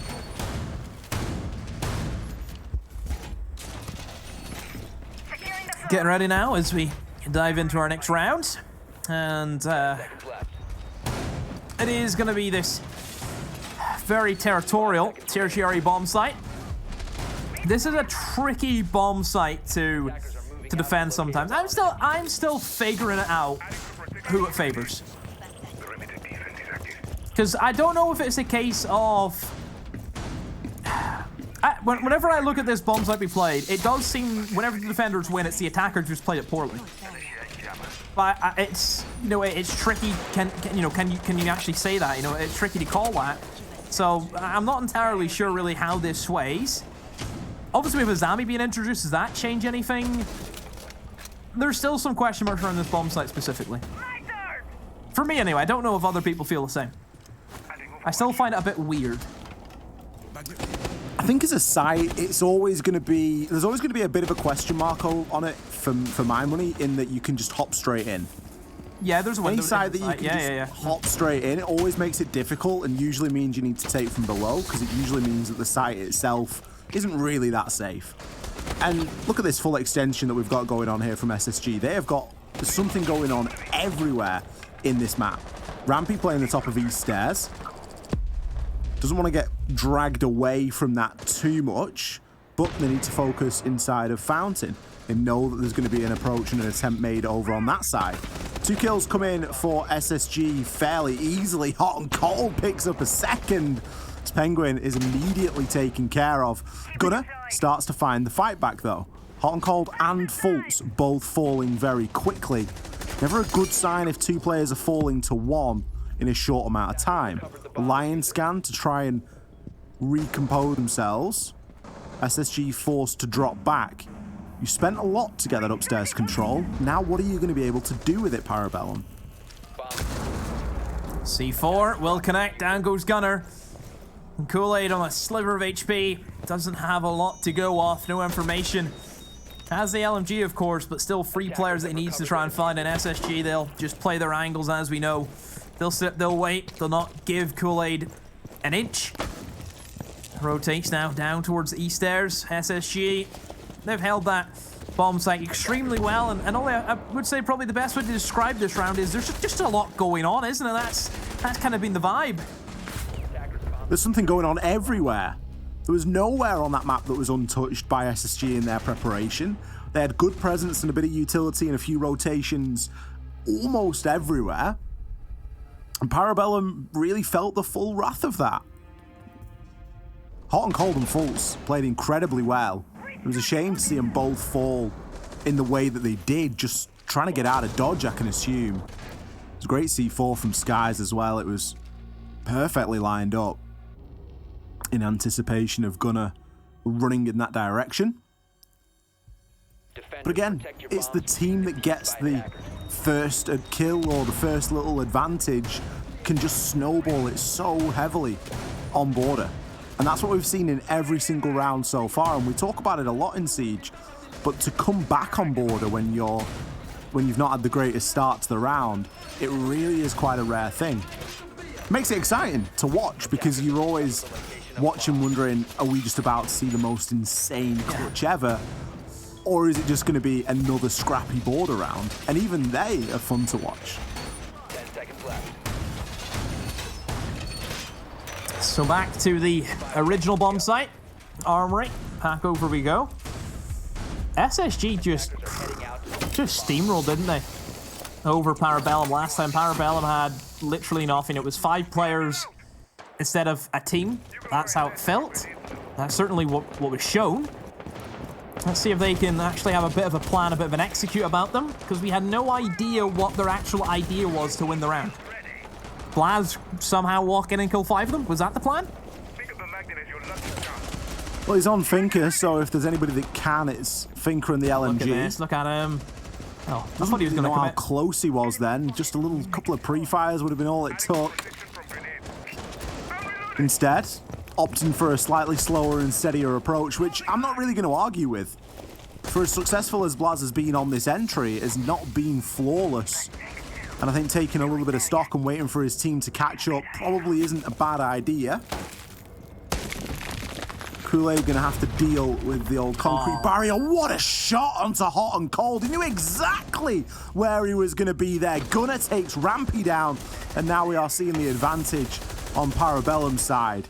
Kool-Aid, he can just hold mouse 1 for as long as he likes. He's going to drop a quick tactical reload there just before the halfway point. Taking a little bit of stock, make SSG sweat a little bit. Yeah, too predictable, I would say, from Hot and Cold. It was the exact same position we've seen him play frequently in the last time they defended it, so it's quite, I think, simple for Parabellum just to know, okay, he's in this position, just pre-fire him. You have an LMG, and Parabellum have just... they've done to SSG what SSG did to them in the first round. You cannot be... It pause. It's one end of the spectrum, and then there's the other. When it rains, it pours, eh? It might look like a hot climate or a desert, but no, in reality, it's a rainy night in Stoke demo. It is. Can SSG do it in a rainy night in Stoke? I don't know if anyone from North America would understand that reference, but if you do, welcome. I mean, if anyone understands that reference, they probably need to go to bed if they've got work tomorrow, because that's true. That means they're from the UK and it's 2 a.m. But no, enjoy, stick around, watch SSG versus Parabellum. Let us know about Stoke. If you're from Stoke, we can only apologise. What a game this is turning out to be. Back and forward. No clear winner. Still a long way to go. Of course. Not at the halfway point just yet. But it bodes well for a nice close series again. We had to go to overtime to find a winner between these two teams over on Kafe, and that winner was Parabellum. I doubt that this is going to be a 2-0 series, though. Surprising they've went to Vince again, Ollie. Probably one of the easier bomb sites to attack. I mean, most of these bomb sites are easy. Let's be honest. Most of these bomb sites are quite easy to attack, because it is border. But I've always felt that this one is so simple. Take upstairs, open up all of the vertical angles, and jump in a window and plant. It's very, very easy. Just because of the layout of how kind of the ventilation and workshop bomb site is, there isn't really any room for retakes. It's so horrible to retake. I mean, whilst I agree, you do realise you could be talking about almost any other site inside. So just take upstairs and but the way the vertical works is there's nowhere that you can cross to try and deny the plant going down. Like having that plant go down, it's inevitable. It will happen. That's why I see it really, really easy. Ooh, Hot and Cold with some nice shots there through onto Blaz, whether he knows it or not. He's gotten rid of 2 drones here. Dokeby phone call not doing anything to deter him. Tempted for a bit of a repeat, but thinks better of it. Penguin, he's already in the site. Upstairs, sorry. Shuts down, but Rampy is there with the refrag. As you mentioned there, that's going to be the diffuser Cold. Another call coming through here. And Cold going to attempt to cross. That was a bold move, but he pays for it. Takes a huge chunk of damage. It's a lot of vertical control now given away. We'll look toward the C4s to see if Skies can make anything happen. He's been successful previously. No one initially in the firing line. The diffuser does still need to be recovered, though. Oh, Blaz, inside of customs will catch hot and cold. You can see the energy, the aggression from Parabellum. It's on display, Ollie. Whenever you have that Dokkaebi, you expect to see them flourish with that operator. Blaz has been dispatched off, and once again, Blaz dies, nobody's there for a refrag. It has been a recurring theme. I think that's probably one thing that Parabellum need to look at and think, okay, what are we doing with Blaz? Blaz can go in and get 1 kill every round, but is that good enough? You need to make sure you have the refrag. It's just been, that's my only nitpick. It's been only nitpick. It is a nitpick, but it's a really important one because, as you mentioned, it's happening time and time again. Now we're starting to see a bit of vertical pressure come through, but again, it's at around that 25-second mark, and is it going to be enough? Kool-Aid with the LMG makes it sing, shuts Bosco down. He's got caught inside of a Banshee and will further be downed. Oh, Skies. Skies, great shot there. Rampy, he's picked up 3. Esker flies himself over Metal. Still has a teammate down, but there's not going to be a great deal he can do about it. 2 kills, 5 seconds, finds 1. Can he find the second? All you've got to do is keep yourself alive, and Rampy will do just exactly that. Oh, another close round, but SSG will win it on time. Just getting stuck in, didn't they? Blaz being separated, went into a 3 versus 3. The time management from Parabellum was all over the place, really, Ollie. I would say probably the biggest issue is we've seen Kool-Aid jump in. I believe he had the diffuser. Why did he push in that deep? Why did he not just try and plant? That would be the only issue for me. I think that was one of my biggest criticisms of the round, was losing the diffuser in the middle of no man's land. I'm sure you're going to take it. He could have planted. Sure, you're going to take it and get that vertical control, but it just wasn't enough, was it? No. So we'll see how Parabellum can respond. SSG in good form now, as a 3-2 split for them. Maybe onto a 4-2, and certainly on a map like Border, where we mentioned that it is attacker-sided. Having a lot of defenses is going to boost very, very well as you switch over. And we know that SSG, a very strong attacking side, methodical with how they can play this game. And a map like Border, where gaining control of certain area of the maps is quite easy. You know, it's a difficult map to hold. Like we mentioned, there's not a lot of safe positions that you can sit in. There's going to be nades from below constantly on your mind. You know, you can be sitting thinking, okay, I'm in a good spot, but then bang, out of nowhere, you're blown up. So that's the only thing you have to be careful about. SSG, extension over towards the break room once again. No surprise. This is what we're used to seeing from SSG. They'll try and cover as much as they can, like we've described this bomb site before. Just a lot going on. Skies with the jump out. Gunner goes down. Great aggression from Skies, just giving it back to Parabellum. That's what Parabellum's been doing to SSG during Kafe. Rampy will find Esker. SSG looking in great shape right now, Ollie. SSG, what's going on? Just turn it on, can't they? This has been one of the floppiest games of Border I have ever witnessed.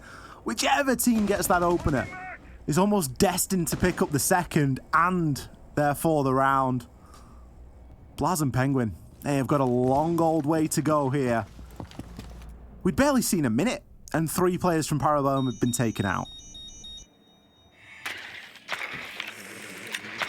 Parabellum just trying to rush things once again. And we've seen this time and time again. If Parabellum don't have those opening kills, bad just gets... Just goes from bad to worse, doesn't it, realistically, for Parabellum? And the exact same thing has happened. I'm actually quite disappointed that Penguin hasn't decided to go for the hot there. Is he going to go for it? Hot drop, do it. Oh. I mean, you could go for the hot drop. You could get yourself outside and use the minute and a half to talk to your team, or you could just drop into Bosco's lap. You really do just got to pick your poison there for that one. SSG narrowly getting an advantage in that first half of Border, which is impressive stuff, of course, given that, you know, we kind of build Border as a map that can be very difficult as a defender. SSG not finding too much obstacle there. 4-2 split. Will this flippy-floppy nature translate onto the other side now? Defenders, protect your bombs from being defused by attackers. So, SSG great position right now. 4-2. Parabellum just look as if they want to move on to the next map almost, Ollie, with that last round. I'm not sure. I mean, like, GG next just really does spring to mind, doesn't it? Sack it in, move, go next. I mean, we go from this to Oregon if we do go to 3. Yeah. Which is probably about as big a momentum shift as you can get in terms of maps. Yeah, well, compared to Kafe and Border, you know, it's strange to say that, but Border's actually the more tame map out of those 3, isn't it? Where we're used to seeing Oregon be a little bit more rowdy with some of the aggressive maneuvers you can have, but compared to the other 2, yeah, it's it's so basic.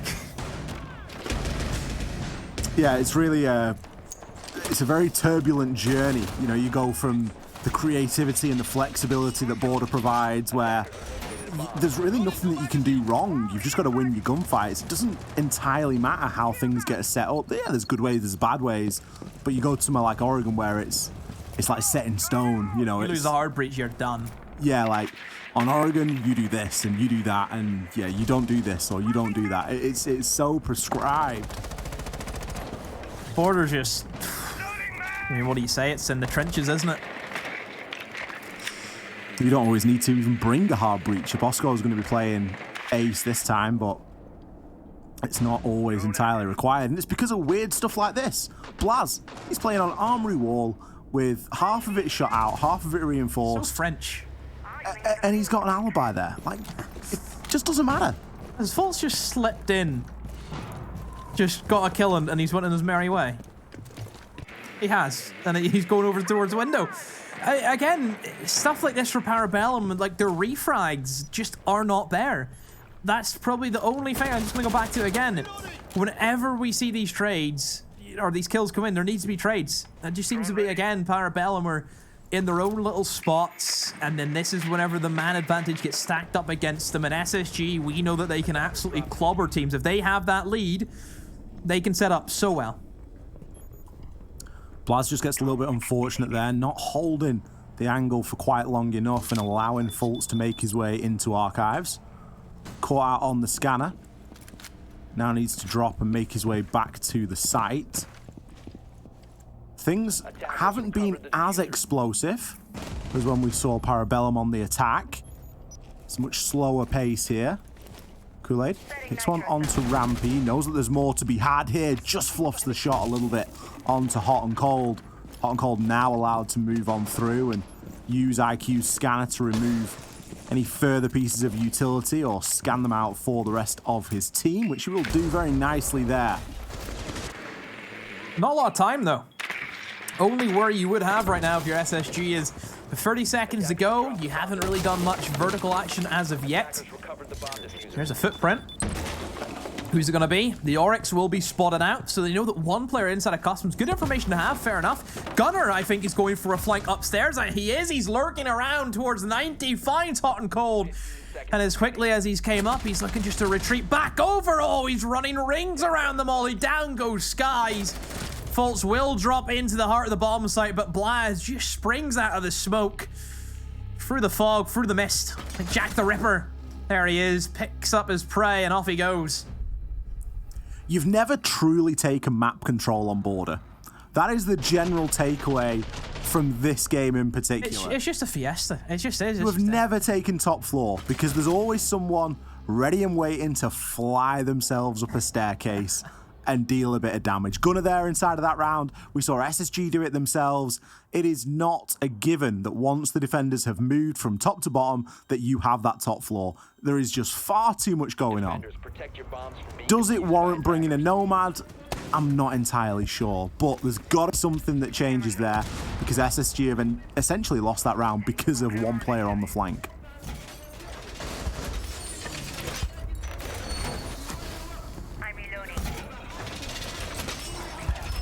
Wow. What a great day of Siege we've had so far.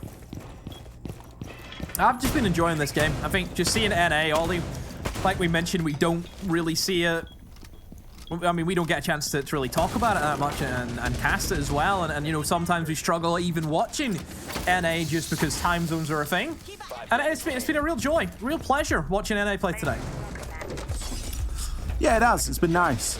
It's nice to get something a little bit unexpected as well. You know, we didn't know what to expect with Parabellum, with it being a relatively new roster. Well, we knew what Blaz was going to do. That's one thing we knew. Well, yeah, we know the player that Blaz can be, but He's literally like, is there a difference between him now and what he was a couple of years ago? There's not, in my opinion. He's just not really. Blaz. No, it's just that playstyle. It's just a different stage, isn't it? Yep. It's always nice to have a little bit of EU representation in NA as well. Of course it is. We can clutch on to. I mean, you've got everything right now apart from APAC inside of NA. You got the Brazilians, of course, and then EU has everything apart from America. Maybe that's what we need to start winning majors and stuff. Well, EU needs to start importing NA players. Oh yeah. Dear, how the mighty have fallen.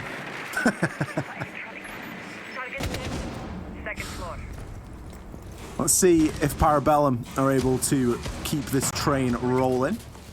As we mentioned, it's been a very close game up until this point. Blaz are going to be on the frost this time. What a shot onto Rampy! Fluffed it on the drone, but nails the head. It's actually just a bait. 1-for-1 trade, but Force is downed as well. Nade literally hits him. Still alive. Bosco finds Gunner. Fultz is still bleeding out right now. Oh, he jumped in a frost mat. Oh dear, Fultz. That's not good. Bit of a fiasco. They should be fine though, as Blaz has dropped back down into the bomb site, so Skies can easily pick him up. But still a bit of a worrying sign there for Spacestation. I was like hoping it was a double frost mat, honestly. I was thinking if there was another there, that would have been really nice. Just catch two of them out. He still gets his man, man, though. though. Trick. He still gets his kill. Don't think that has gone entirely as Kool-Aid planned. Skies could obviously just burst his way through with the hammer. And that's exactly what he's going to try and do. Looks to put a couple of pre-fire shots on out, but receives some in return. Eska gets away there, having only been tickled. Still all of this vertical to play with. Can actually keep a really nice angle onto the door that goes into CCTV as well, so can be pretty sure that he's going to be relatively safe there. Oh, Bosco got information to work with and is looking to try and play off the back of Skies, immediately opening up that floor and being in the right place at the right time. But you can burn a lot of resources and a lot of time trying to get these kills. And as such, there's 15 seconds left, Demo. What are they going to do? Need to get a shift on. Blaz, there you go. All you say, you never feel safe on board, and the rotate starts swinging in. And Blaz, who certainly has been the man of the round, finds another one, and Kool-Aid pulls out the Deagle, finishing it with a bit of style. Parabellum, are they just a defense team, Ollie? They look in great shape, equally as well as SSG did on the defense. It was a joke, wasn't it? You know, it was. You think back to 6 months ago, 12 months ago, you did have defense teams. And I think it's since died off a little bit, but Parabellum looking like they could be a little bit of a defense side here because they're causing quite the headache at the moment for Space Station. Yeah. Mm-hmm. I believe that you'll be allowed a timeout every single map. So this does start to become a point where we wonder when SSG will, or if SSG will choose to take it, and if so, when. They were willing to take a timeout in map number 1, and it did something to stop the bleeding. They managed to get themselves onto an overtime, but still weren't successful in taking the map.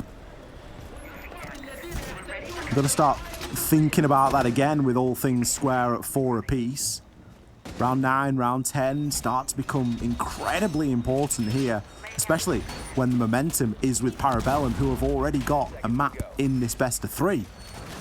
They win here and they're through. 5 seconds left before insertion. Can they do it?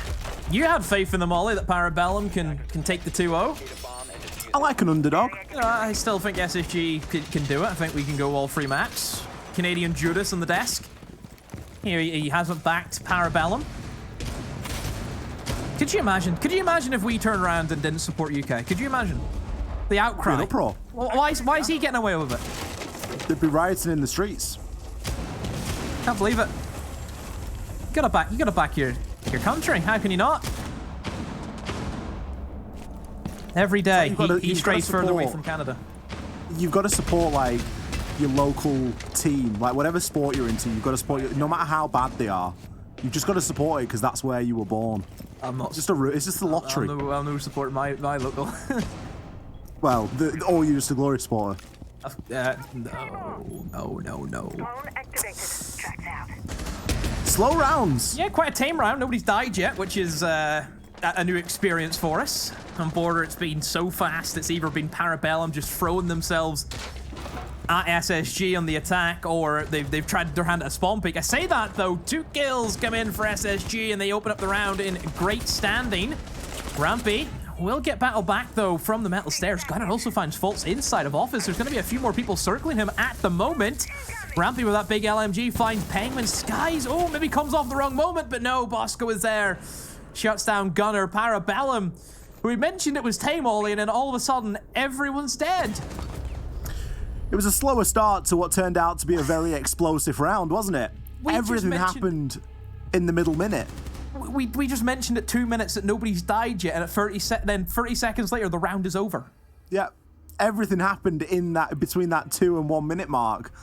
Scary round if you Parabellum, honestly, because that just goes to show what SSG are capable of. We know that they're a capable side. But that was clinical. That was a different level, a level that we've not really seen them reach here on Border, at least on the attack. Puts SSG in the driver's seat briefly. Currently lead 5-4. On the precipice of that match point. And of course, looking to take us to all 3. Parabellum on the flip side. I don't think they'll be too concerned. This has always been a close game. There's never really been one clear winner. We'll be happy to battle for every single round.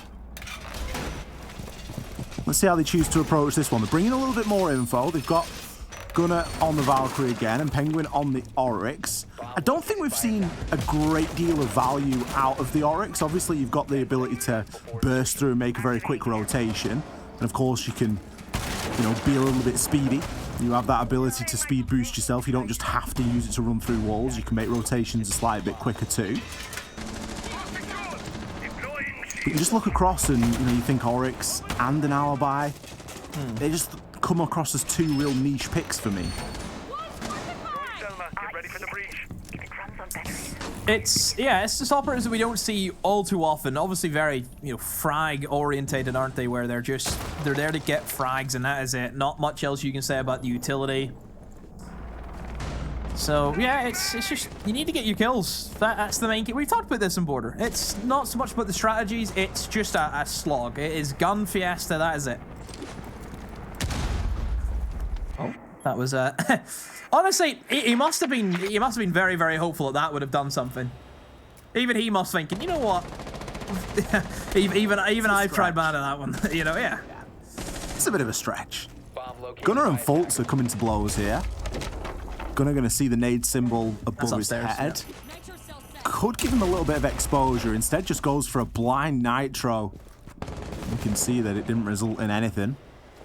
Blaz is still going to be playing this position inside of Armory as well. He played here previously and you didn't see a great deal of success from it.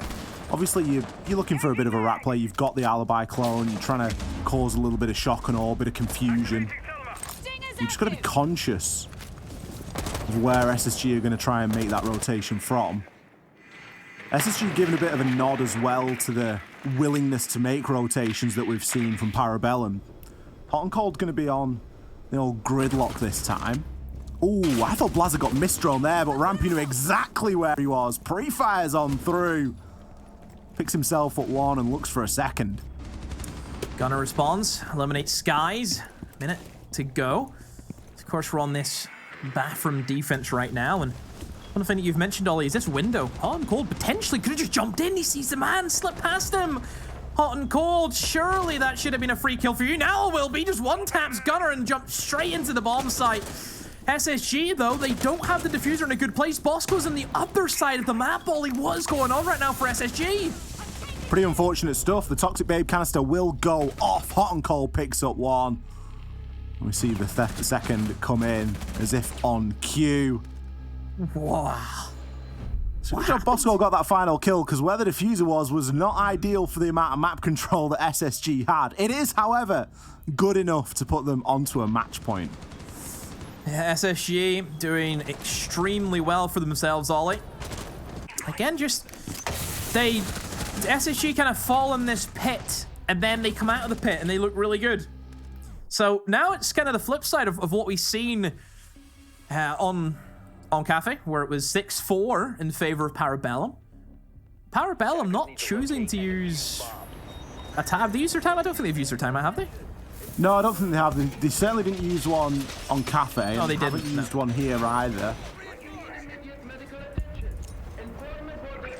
They must feel pretty comfortable that they've got what it takes to either bring it back, or they don't need it, or they're just happy to go on to Oregon and roll the dice. Unsure.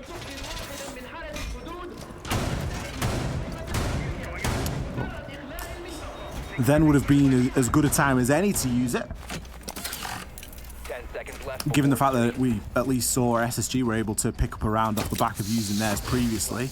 Usually you expect the timeout to generate at least one round for you as a team if you're going to take it.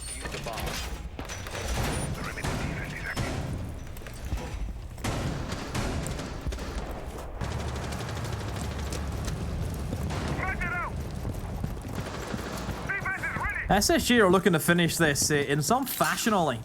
Ying, Glaz, two operators that about 3 years ago people can remember were terrorizing the meta.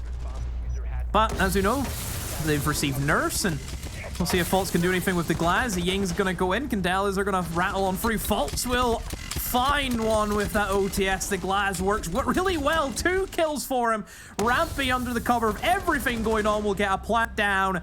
My goodness, that's one way to finish out the game, Ollie. Blaz, he's been a bit of a star player so far for Parabellum, but I think this is even a stretch too far for him. 1 versus 4 with the plant already down. SSG not taking any prisoners there. Can try and use the Azamis to give himself a little bit of cover. But realistically, is he even going to get into position? Rampy stood on the half wall, or should I say crouched directly on the lunchbox. He's going to easily be able to swing and pick up that kill. We are going to go to all 3 maps here, Demo. SSG taking border 7 rounds to 4. Yeah, no surprise for me. I think SSG, they would have seen how Parabellum played Kafe. There wasn't the same kind of tricks being done by Parabellum. I think SSG were onto that straight away. And then from there, you've seen the style. I think that last round was phenomenal to watch. Just those quick pocket plays. Parabellum were, I think, very gun-ho. We mentioned before, a lot of solo plays. Lack of refrags is probably the biggest worry for me if you're Parabellum, especially when it comes to Blaz. The amount of times where Blaz will walk in, sure, get 1 kill, and then die, but nobody else is there to trade off. You know, that's... If you think about it, if you can just trade Blaz, he's going to get you the guaranteed kill. If someone there's a trade, you're sitting with a 4v3 advantage. Yeah, I think it's something that, you know, Parabellum can obviously look to try and work on a little bit.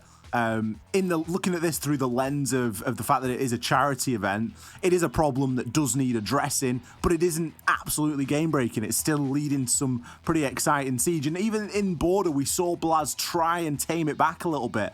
I remember particularly when he was playing on the Finker, he was not looking to push in as aggressively, but it was such a flippy-floppy map. You know, whoever got that opening advantage just steamrolled with it, and then SSG giving us a masterclass. A little bit of a tease, maybe, of what's to come in stage 2 inside of that last round. They at least look to have a lot of fun with it. We are going to go to a short break, set up our 3rd and final map. Don't go anywhere. We'll be back with our desk in just a few.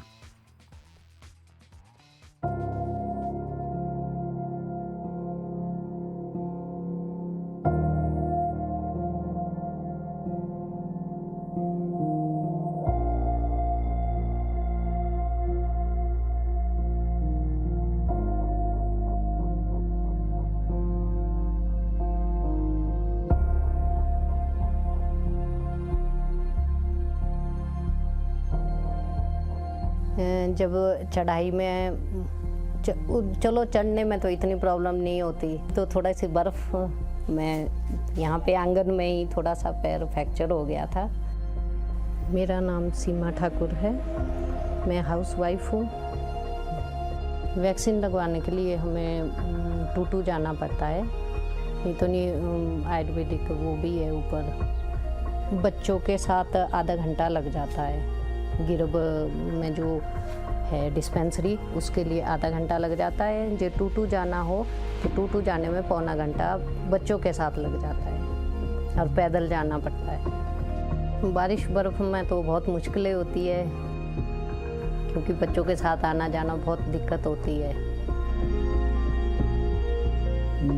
मेरा नाम कृष्ण लाल है जी, और मैं स्वास्थ्य विभाग में, क्योंकि कुछ साल पहले ऐसा होता था कि गांव में पता ही नहीं चलता था लोगों को कि क्या है, कोई पोलियो है कि कोई जानता नहीं था। अब जब सरकार ने इसके लिए इस तरीके के अभियान छेड़े हैं, जब तक हमारे को पूरा कंफर्म नहीं होगा कि इस बच्चे ने यहाँ पे दवाई नहीं पी या पिलाई या नहीं पिलाई, चले जाओ आप दूर दराज के क्षेत्र में चले जाओ तो हमारे को कोई ऐसा केस या ऐसा कोई बच्चा, अगर यहाँ बच्चा आ गया तो हमने यहाँ पिलानी है। किसी कारणवश अगर बच्चा हो जाता, गांव में लोग रहते, क्या पता क्या मजबूरी है उसको, क्यों नहीं आया बच्चा, क्या पता वो बीमार है या कोई उसको कोई और प्रॉब्लम है। तो हमारा ये है कि भी हम, हमारे पास पूरी वो होती है लिस्ट बनी हुई ना कि हमारा, अब लोकल जी में तो पता ही होता है सबको कि फलानी जगह बच्चा फलानी जगह, तो हमारे पूरा पता है कि फलाना बच्चा फलानी जगह से नहीं आया। वो तो हम क्या करते हैं, जैसे 4 बजे तक आज हम दवाई पिलाएंगे तो नेक्स्ट डे उसको घर में जाके दवाई पिला। वही जैसे मैंने पहले कहा कि भी ऐसा नहीं होता कि भी उसको उस सुविधा से वंचित रहना पड़ेगा।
Battling back on Border, SSG, they tick map 2, but how will the rest of the series play out? I'm Jackie Jing, and I'm with Jesse and Jess, and we shall see. But very interesting map 2 there. I want to zone in on Izami, you two. Both teams used her. Jesse, you actually like the way that SSG used Izami, though, right? Yeah, absolutely. I mean, SSG obviously started on that defensive half, so they got to use her first. And it's clear both these teams really want to keep her on the board. They don't want to ban her. The biggest thing from SSG that I liked is they used her very similarly every single round. It was always hot and cold. It was generally, up in that open area or in that security area where break room is, holding these angles in that direction. But then on round 4, we saw Kool-Aid on Zofia flick to the spot where he liked to play immediately. They figured it out. They'd been able to counter it. And what we saw from Space Station afterwards was they toned it down. They completely stopped running it after round 4 because they recognized that, hey, they just completely smashed us here. They flicked to it. They were able to destroy the barricades. And they had lost rounds before whilst they were playing Azami, but that was the first round where really Parabellum directly took their attack to it and they directly countered it. And that is exactly when Space Station stopped playing it. So I like that they were using it to its full effect, but they weren't crutching on it, which I think was a big deal for them and gave them that early lead this game. Yeah, crutching is probably a key point because all of this matchup so far, I felt like, especially on Kafe and whatnot, like the teams are trying to dictate what the kind of meta is with Azami and how you can play with her and how you can dominate rounds with her. I mean, you think about Piano, how many times the Kiba barriers blocked really crucial lines of sight and they're able to get away with it. They brought that into Border. I think it's more difficult on Border because obviously you're cut into that kind of, kill box area. Once you are in that area, you have to commit to it. Whereas on Kafe, you can fold away if you want to. So I like the fact that SSG did decide that maybe it wasn't working for them. It is becoming predictable, but I also like that little bit of hallway play you would almost never see. You chuck up a couple of Azami barriers there over towards East Stairs as well, and I'd say there's so much creativity you would otherwise not get, and the fact that we now have Azami in play and we get to see what these teams have up their sleeves with her, we're slowly setting the meta. I don't want to say, philosophically we're fully there yet, but I absolutely believe we're seeing tidbits of what's to come in Tier 1. Yeah, really fun to see the Azami usage. And SSG, they really had a solid performance overall. They just seemed really consistent. Jesse, why do you think that they were able to edge out Parabellum? Was there something in particular that just made them stand out and be able to secure that win? I mean, they started off kind of struggling to a lot of those Azami holds and, Valkyrie holds. It's very defender-sided map based on the ban. So they started off kind of struggling with that, but I really felt like they had some really clean takes to kind of end out this half. Jess, I remember we were talking, you and I, and that final push on where they were going in through Sandwich against Armory with the Glass, the Ying, it was beautiful. Change the pace up like that. Do something crazy. I mean, we saw it on Oregon earlier on in the day for the EU game. They brought the Blitz into Elbow. I mean, no one expects you to switch things up that quickly and go from 2nd gear to 6th gear like that. So that's something I really respected them for. And you even heard me. I was like, oh, I've done this in a ranked game before. Yeah. I mean, if you throw something like that out there, I mean, no one knows what to do in that moment. All right, well, let's send it over to Ollie and Demo for map 3, Oregon. Will it be Borgen or Snorgen? We shall see. Hopefully not. We're on to map 3, y'all. Ollie and Demo, take it away. Down to the cyberpunk basement we go. Maybe. There we go. Okay. Beep-boop failing me again. Thank you very much, Jackie, Jesse, and Jess. I always never know which way around to say that because I need to make sure that I get everyone right, and it's a little bit of a difficult one, but I think I mix it up every time. We are going to be going to map number 3 here between SSG and Parabellum. We have already seen Kafe, we have already seen Border, and now we head to Oregon for what will undoubtedly, Demo, be a little bit of a change of pace to the chaos that we saw in the previous map of Border. Yeah, a little bit more control, I would say, more than anything, but then again, I could see Parabellum just go off the rails. I could see them rushing in, doing all sorts of crazy shenanigans. I could see it happen. But you would expect that a map like Oregon is going to have a bit more control, a much more slower pace. You have to take your time. Drone work needs to be done thoroughly. I would say as well, one of the big things that we're going to be seeing is more hatch play, Ollie, than what we've seen previously in the past 2 maps. Absolutely, yeah. There's going to be a lot more pressure on Hard Breach. You think toward Kafe and Border, they're not typically maps that you look at and immediately go, oh, Hard Breaches are important here. Whereas Oregon really is. So we're going to send it on in, and let's see how it all shakes on out. I was looking just before to see who started on which side, but handily enough, we're straight into the game. Space Station going to be starting off on the attack here. They're going to remove the Monty.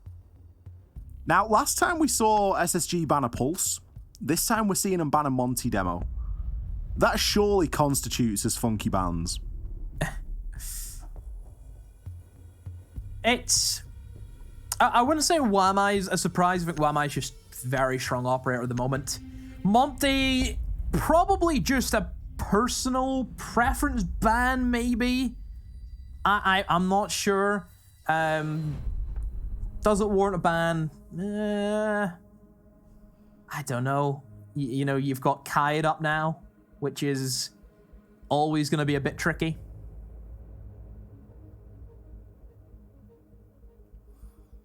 Yeah. I don't think it warrants a full ban. But then again, what does it leave open? SSG are starting off on the attack here. Maybe they just, you know, close their eyes and pick something because they don't really care. I didn't anticipate us to be seeing a lot of shield play tonight from Parabellum. That it doesn't strike me as their style. No, the way they've been playing, I don't think anyone wants to be playing a Monty. They always want to kill. That's all they want to do. Well, exactly. I mean, who would you even put on the Monty? There's nobody that you'd want on the Monty. Everyone's hitting nutty shot tonight. Yeah. One thing I will say that we've seen a surprisingly a good amount of is actually Warden. Have you noticed we've seen a lot of Warden tonight? We have seen a lot of Warden. Is it the deployable shield? There's other operators you can bring.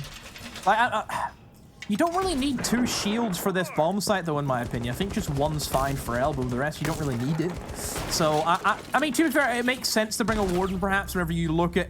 Oh, I say about the Warden, it makes sense, you know, to bring him whenever we just seen SSG previously whip out a Ying and Glaz only. So, maybe that's something that they're holding on to? Yeah, I could just be mindful of that, but whatever it was, we ain't going to get to see it in its fullest in this round. Gunnar was taken out very early on there. You can see him desperately flicking through different players' points of view, and that tells us one thing. There is no information. Oh, finally finds himself a camera. Is it going to be a useful camera or not? Don't think that there's going to be anything out there that's going to be too insightful for him. SSG starting off fairly strong here.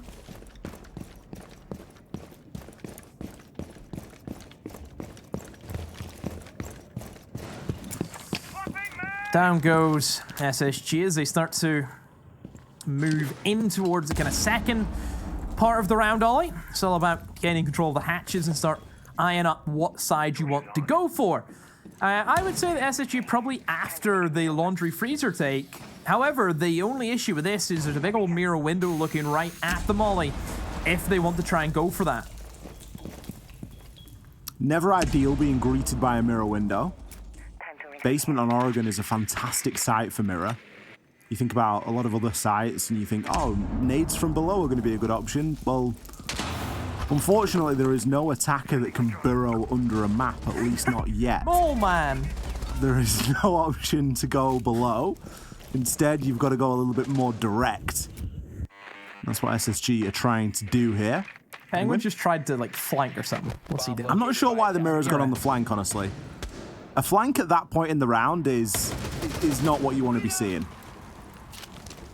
SSG, you can see because they have that early control, they can really take their time and think about what they want to go for.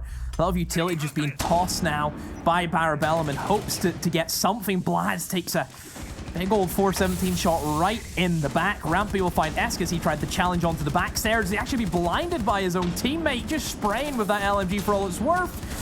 There's a man right beside Pillar. Blaz eventually goes down. SSG look as if they're ready to take this round with ease. Fultz does go down, but they know exactly where Kool-Aid is, and all the guns in the world will be looking at him. He's stuck inside of elbow. There's an 8. Look at it. Accept your fate. Nope, actually survives a nade somehow, but really doesn't matter. Probably not. He knows that one player is going to be tucked in the corner, but the other two, he has to try and deal with them first of all. SSG happy enough just to fall back, retreat, and let Kool-Aid sweat it out. Moves in towards highway, but will get shut down. SSG, just clinical. That's how you expect to see them attack this bomb site every day of the week. Really just going through the motions there for SSG. They got an opening kill and they weren't too eager to commit onto the site. More than happy to wait for that opportune moment and almost just watch Parabellum do it to themselves. You know, you think about two really crucial and kind of free kills that SSG were able to get. It was the opener onto Warden and it was the kill onto Mirror. Penguin had no real business rotating up inside the main lobby, going up those laundry stairs at that point in the round, yet he did. And it just gifted one over toward SSG.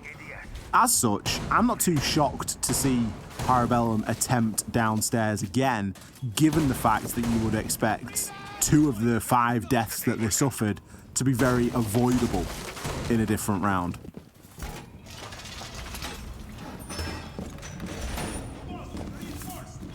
Seconds remaining.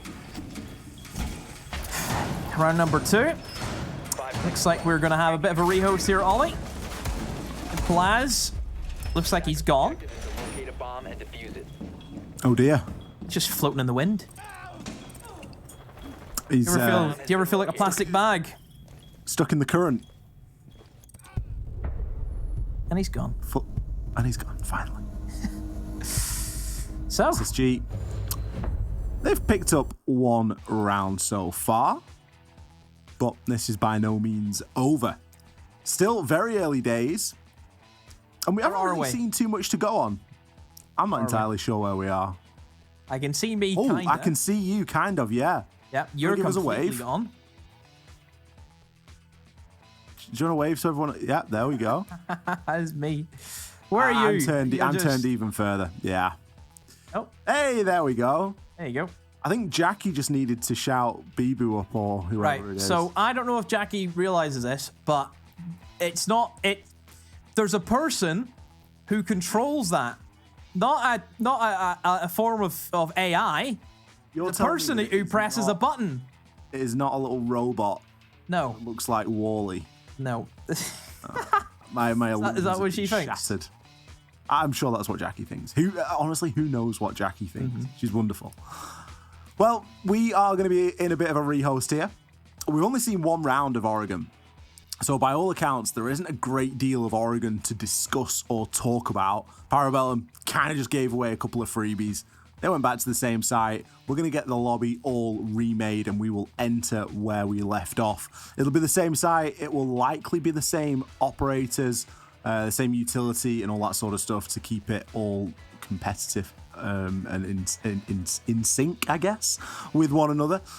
So unfortunately for you guys, you're gonna have to listen to us waffle a little bit, and it's almost 3 a.m. for us, so we're getting into that sort of delirious stage of the evening. Demo, I want to pick your brains about Parabellum. I want to pick your brains about Blaz in particular. So far, I'm impressed. Yes, I think Parabellum have looked good. I was more just talking about sort of on an individual level. I think they look put together, right, and with more time. I still think they need more team coordination. Oh, without a doubt. I think that's certainly where we're at. I think they have the potential. I think Gunnar has shown that. I already knew Blaz had it. Now he's just shown everyone else that he does have it. So I think that this team will do quite. I mean, NAL is going to be tough to call this split. It is. It is going to be really, really difficult. Just with everything that's went on in NAL, you think about the 4 teams that went to the major. You had a lot of young guys there who had never been to an event like that. You were missing the likes of SSG, Sonics, TSM were not there. How do those 3 teams come back? A lot of storylines going into NAL this split, and how do you call who's going to win that stage? You know, it's back to best of ones. We know that some teams do better in best of ones. We know that some teams do better against their own region sometimes compared to international play. It's going to be tricky. You really don't know how it's going to go. It goes back to what Jess was saying on the desk as well, in that, you know, we're getting a little bit of a glimpse here as to how these teams want to start playing with Azami and how they want to try and, you know, adapt to this new meta. Obviously, it's a charity tournament. We're not expecting them to come out here and to give us all of their secrets, but they're going to have a lot of fun along the way. And sure, Azami's available. Let's play it. It's fun. It is so flexible. There are so many different locations that you can use it. You're not going to likely give too much away if you play it in one map, two maps, in a best of three. It doesn't really matter in the grand scheme of things. All of these things are known anyway. And in 6 months' time, everybody's going to know all there is to know almost about Azami, and it will be very niche occasions when that sort of, you know, Kaiba comes out in an area that you didn't expect it to be, and you just turn around the corner and you're like, oh, not seen that one before. Is it any good? Oh yeah, actually it's not too bad. Looks like we're back into the game. Thanks for bearing with us during that short break. We join where we left off. SSG versus Parabellum. Map number 3 here on Oregon. SSG have already picked up one round on the basement, on that laundry site. And we head back there again. Here we go. Downstairs, Parabellum. In terms of the lineup change, there's nothing. Same operators again. I think probably what Blaz has been the only change, I believe, from the Wamai. He was, or was he on Wamai, or what was he on? Was he on mute? I forget. I think he was on Wamai. Was it Wamai? In round number 1, yeah. Yeah. Whatever he was on. So he's changed now. He's on the Goyo. The best site for Goyo is this one right here. 100%. It's a slow bomb site. Teams take a lot of time to prep for it, a lot of time to set up. How many times do you see it come down to about 20 seconds or so, and teams are then trying to get their plant down? You pop one of those canisters, there's no plant going down. That's it. It's done. Such an oppressive piece of utility to deal with as well. Yeah. You know, You can't get that. Like, the only way you can get that is you have to roll an 8 in. There's no way you can find an angle to shoot that. You literally just have to try and nade it. That's it. Yeah. Flores is, of course, always an option, but you've got to get it there in the first place. And the Flores runs in there. It's tricky. Big and loud and comfortable. And you dump it all on elbow anyway, so... If you have Flores drones left over after you've done elbow, I'd be surprised. You've got to make a decision. There comes a point where you've got to go deployable shields, you know, mirror window spots, or ADSs, or Goyos. Like, there's so much to really go through and unpack there. SSG not leaving anything to chance. A very thorough drone of tower. Nobody going to be hiding in there, however. Parabellum, as we kind of predicted, Demo, they're not looking to give anything away this time. They don't want to give any soft deaths away early, and haven't really opted for any roam presence at all. They're just giving that control over to SSG and just saying, look, just take it. We're happy. We're set up on site and we're ready for you. Patch is open. SSG just doing what we expected to see. We've seen a bit of a retake. Attempted retake from Parabellum. Some players kind of going for a wander up the staircases, trying their hand, seeing if SSG are actually going to be covering those flanks. We've seen SSG did that very, very well. So SSG, they've got control of what they wanted, which is, of course, the hatches and towards that mid-floor. Now it gives them a minute to do everything else. This is where I'm talking about. The Goyo canisters can be massive. You have to clear out elbow, you have to take control of pillar. By the time all that happens, you're going to have, what, 10, 15 seconds left? One Goyo canister, and that's it. You're done. Well, Blaz has already popped one, burnt a C4 as well. Shield will be removed with the nade, but look at how long the flames last for. Bosco will find one onto Esker. Blaz does have a pocket reinforcement. He's going to try and get it down. There's 30 seconds left. That's a bold move indeed. His teammates covering his back. Gunner and Penguin both picking up one apiece. Leaves us 3 versus 3. Hot and cold on pillar, looking to try and make his way in, but he too will be taken down. Gunner looking to retreat a little bit further. Blaz shuts Bosco, picks up the second onto Fultz as well. Parabellum happy to sit and wait, knowing that they had all of those time sinks available to them. Yeah, I would say SSG probably need to be faster by about 30 seconds. I think whenever you're up against the Goyo, same way as whenever you play against a smoke. you're automatically on a timer. Exact same thing as with Goyo. Exact same thing. So yeah, SSG just need to acknowledge that whenever they attack basement again, which we know inevitably will happen. But for now, they don't have to worry about it. It will be a different bomb site choice. Up to kids is where we head to for Parabellum. And we'll see what they have in store. We're seeing again these Blaz alibis make an appearance. Gunner and that Warden again. Penguin will take up that Azami. You still happy? Does that please you? Is that a please or a displease? I think I think this is a good site for Azami. And there's a lot that you can do with it. The biggest question mark is honestly Blaz's alibi. Because we all know that alibi just doesn't really bring any utility. Yeah, the gadget is, well, pretty useful. Gadget is very meh. Yeah. It's fun. It does have a place. But does it have a place in this lineup where you haven't got a C4? Until I see a player in any competitive format go into a room, place three of the clones in 3 different corners, and they stand in another one, until I see them get a kill doing that, not interested. Like, not interested at all? Until I see a hall of mirrors, I'm not interested. I don't think that is ever going to happen. Blaz picks up the first kill onto Skies, beautifully predicted. He's playing it for the gun, let's be real, and the shield, let's be real. He's playing it for the gun, yeah, 100%. 3 shields on this site is very old hat. You're really thirsting for old Goyo back if you're playing 3 shields on the top floor of Oregon. But Parabellum are. And they're making it work so far. They've at least picked up an opening kill. That's a good start for Parabellum. Nades off the board as well. Ooh, Eska, how have you allowed yourself to die? You have a shield, and you just weren't sitting behind it correctly. Never worry. Gunner, though, will respond. Finds Rampy, so still, man advantage firmly in control of Parabellum.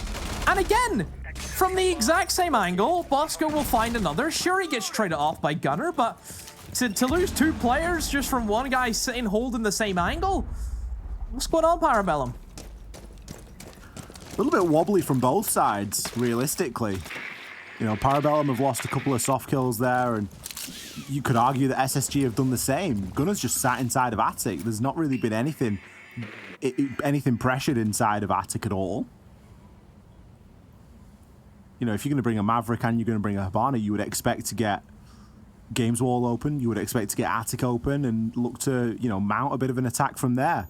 You could always go underneath and try and use some nades from below. Maybe that was a bit of the intention. We're seeing Hot and Cold attempt that now. But he's not got that much to work on. Only a minute to go. Gunner will fall as he does find one of those vertical nade kills. Does something to level things out, and that's a glimmer of hope. But you got to pick your poison now. How do you want to try and advance up into the site?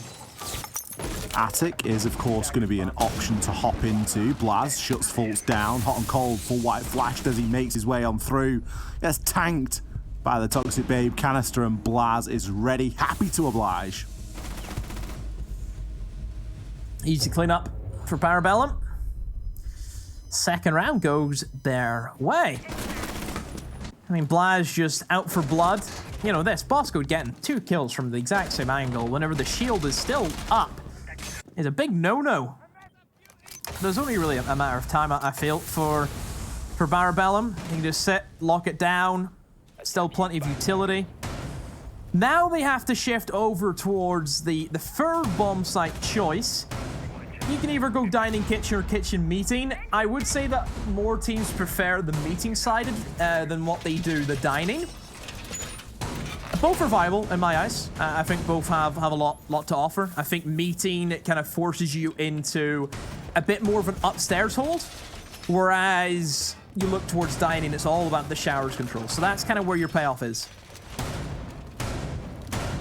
It's strange, isn't it? Because you think back to when the Oregon rework came out, and it was all about meeting and it was all about kitchen and dining. Yeah. And now it's changed. And it's like the site that gets neglected at the start often becomes the favored one later on, because players and teams just spend time thinking about it, spend time working on it. And with the way that at least Parabellum are defending here, they've even extended over into that showers area. They've got a little bit of rotation going on. They've got a couple of reinforced panels to hide behind. And they're really going for a full map hold.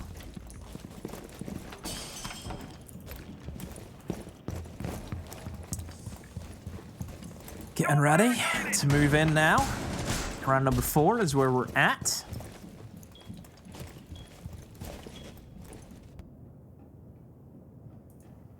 Here comes the Jackal. It's an operator that SSG are not afraid of bringing out. Certainly would help them with the roam game, but oh dear, he's on it again. He's just everywhere and anywhere, isn't he, Ollie? 6-0. Hell yeah, you know. Nightmare. The desk, we're talking all about Gunner. Have located a bomb. It's not Gunner, it's just Blaz you worry about.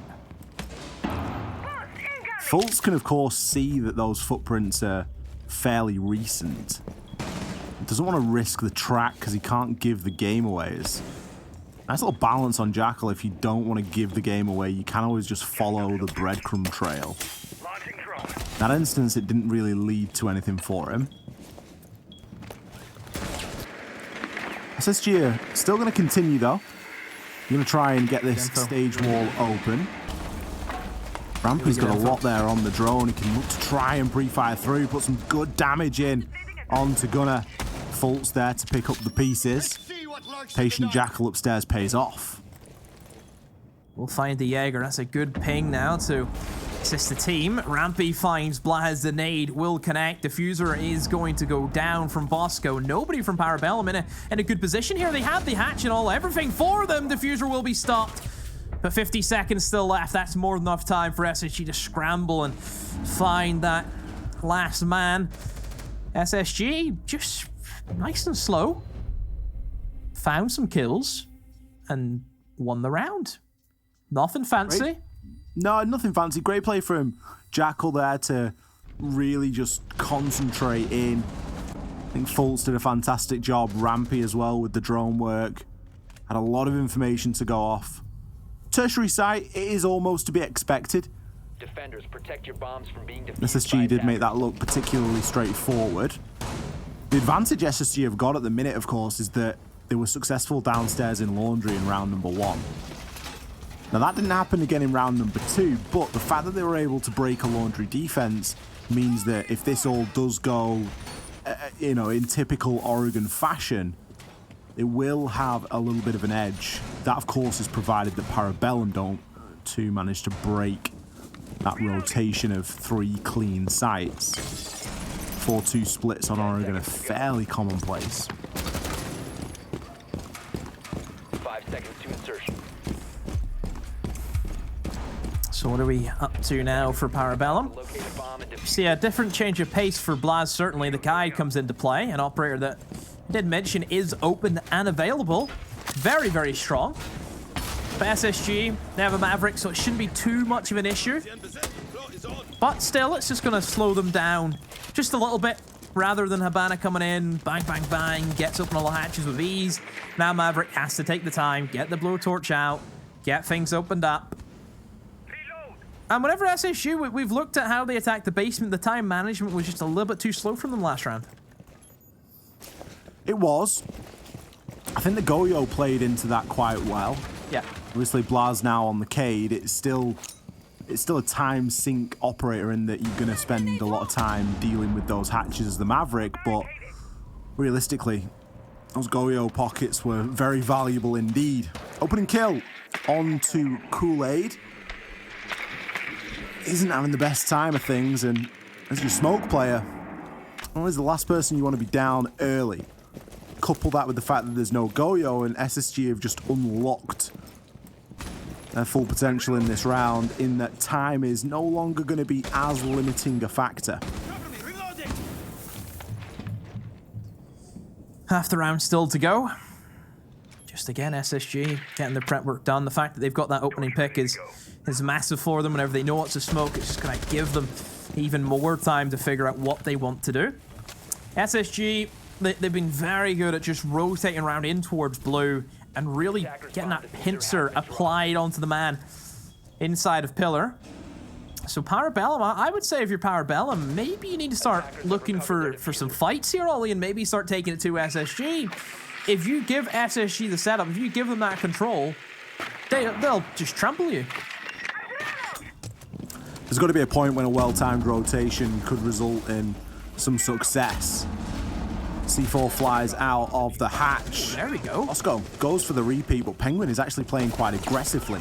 We're going to see another player fall in Gunner, as Penguin is equally traded back off. Fultz has got great control there of elbow and can cut through all the way into Freezer. Esker does something, playing just on side of that pillar. Wow. Was able to find one on hot and cold. That was a very difficult gunfight to win, but he manages to make it work. Still, SSG with the advantage and with the plank going down. It's going to be a nightmare. Esker doesn't have any info whatsoever. Pre-firing onto elbow. Mirror window will be popped. Esker gets a glimpse there. The Skies are trying to scurry his way back upstairs. He has no idea that somebody's inside a small. Fultz lets him know as the shots rain in into Esker's back. SSG, second round they've been successful attacking downstairs. Great stuff from Fultz. I think being able to get that elbow control so confidently is a big boost for SSG just in that round. They had the man advantage, I think, was probably the most important thing. Being able to get that kill onto the smoke, yeah, it's huge. It gives yourself so much more time. You have that man advantage in SSG. Just knocking it out of the park with that round. So one more round for this half. I would say that Parabellum, they need this next round. If they go 4-2 down on Oregon defense, it's going to be a rough ride for them. It's a rough ride that usually ends in one way as well. Very difficult to really come back from those sort of deficits. But it's possible. Still a little bit of time left here for Parabellum to try and make something happen. They have one remaining defensive round in which to level things up. Attackers are moving out to locate a bomb and defuse it. Blaz is still sticking with this alibi. Let him be. It's low-key starting to stress me out a little bit. A displeased, but he's still perhaps? 6-2. I'm reloading. You can stop worrying about this. Let him be. Let him do what he wants to do. He can do what he likes as long as he's going 6-2. How dare you attack the European? How dare you? Shame on you. I can't do that. Here we go again. SSG on the attacks. Let's see how this works out for them. LMGs, of course, always going to be a dominant factor. Just so many, isn't there? So many. It's just... When will it end? When? When can we have Glaz entry? That's all I ask. You know, let's mix it up. Maybe next split. Free speed Glaz with a Burning 9. Thank you very much.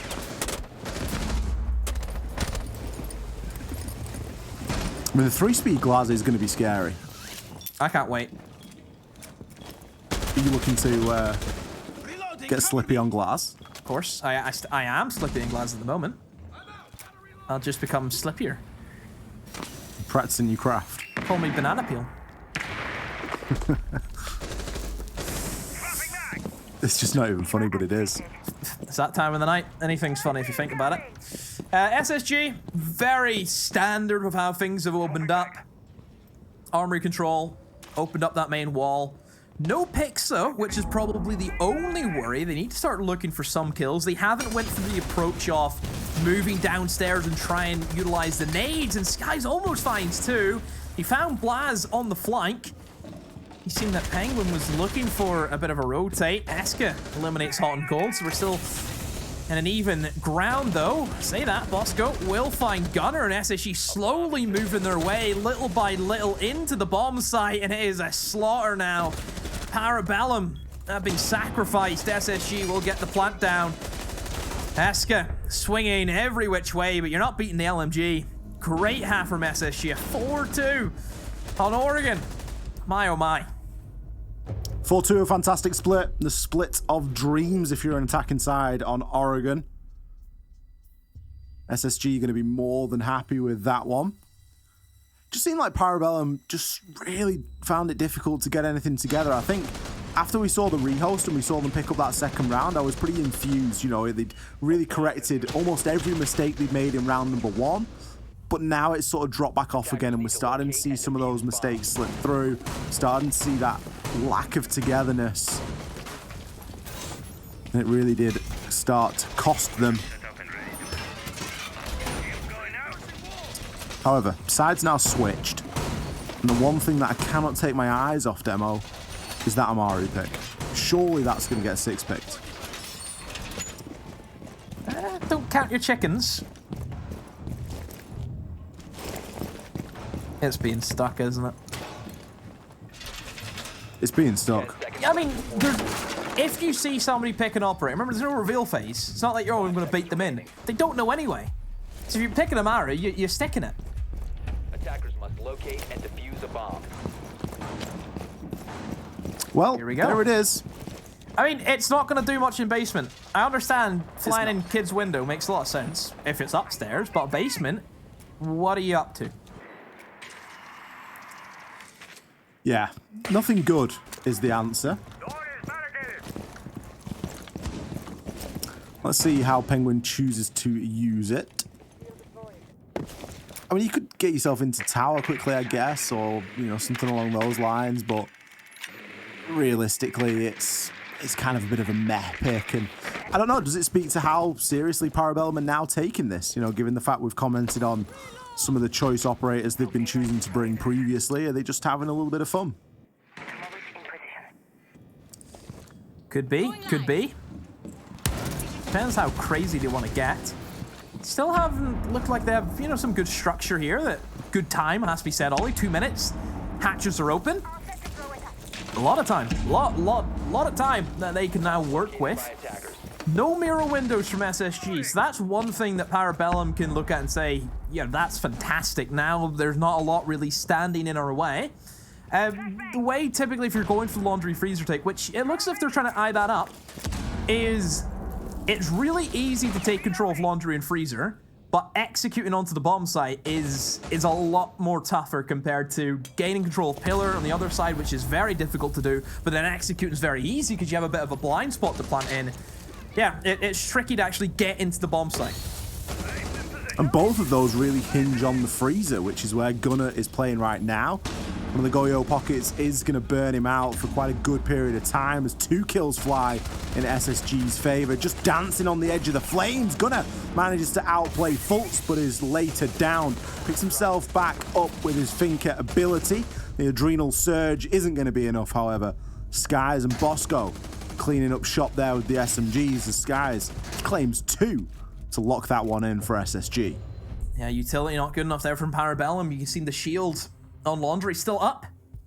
If that's up, you're not moving, you're not doing anything. And of course, the Goyo pockets, we have to highlight that again. I mentioned it's so strong for this bomb site.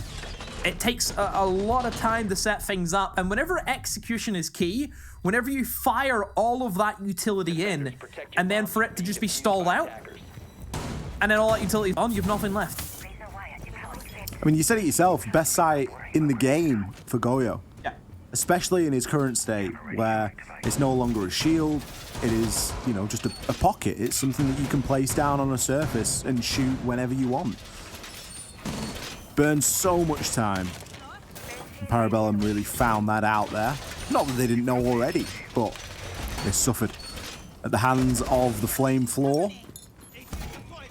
Spacestation, not a lot seemingly getting in their way here. 5 rounds to 2. Of course, they picked up 4 of those rounds on the attack, so they really did make things rather easy for themselves. See if this continues. Fultz is trying to get himself an angle there onto the garage door. He might actually get a chance at something here, Demo. Looking for it. Nothing at the moment. Fultz just says nope, blocks up the window.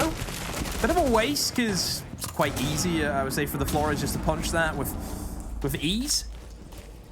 Drops back now out of armory. Blocks it up again. A nade. Ooh. Will scratch him up quite heavily and just keeps firing. The kunai as it comes out. Rampy jumps out. 2 kills he finds. He got 1, which was the man repelling. Where was the second kill, Ollie? Oh, outside the garage window. They both pretty sure just lined up for each other, did they? I don't know. Rampy and walking around the corner into a 2-piece just lined up for him has been quite the recurrence during the course of this best of 3. Fultz, he's doing a lot of work from inside of armory.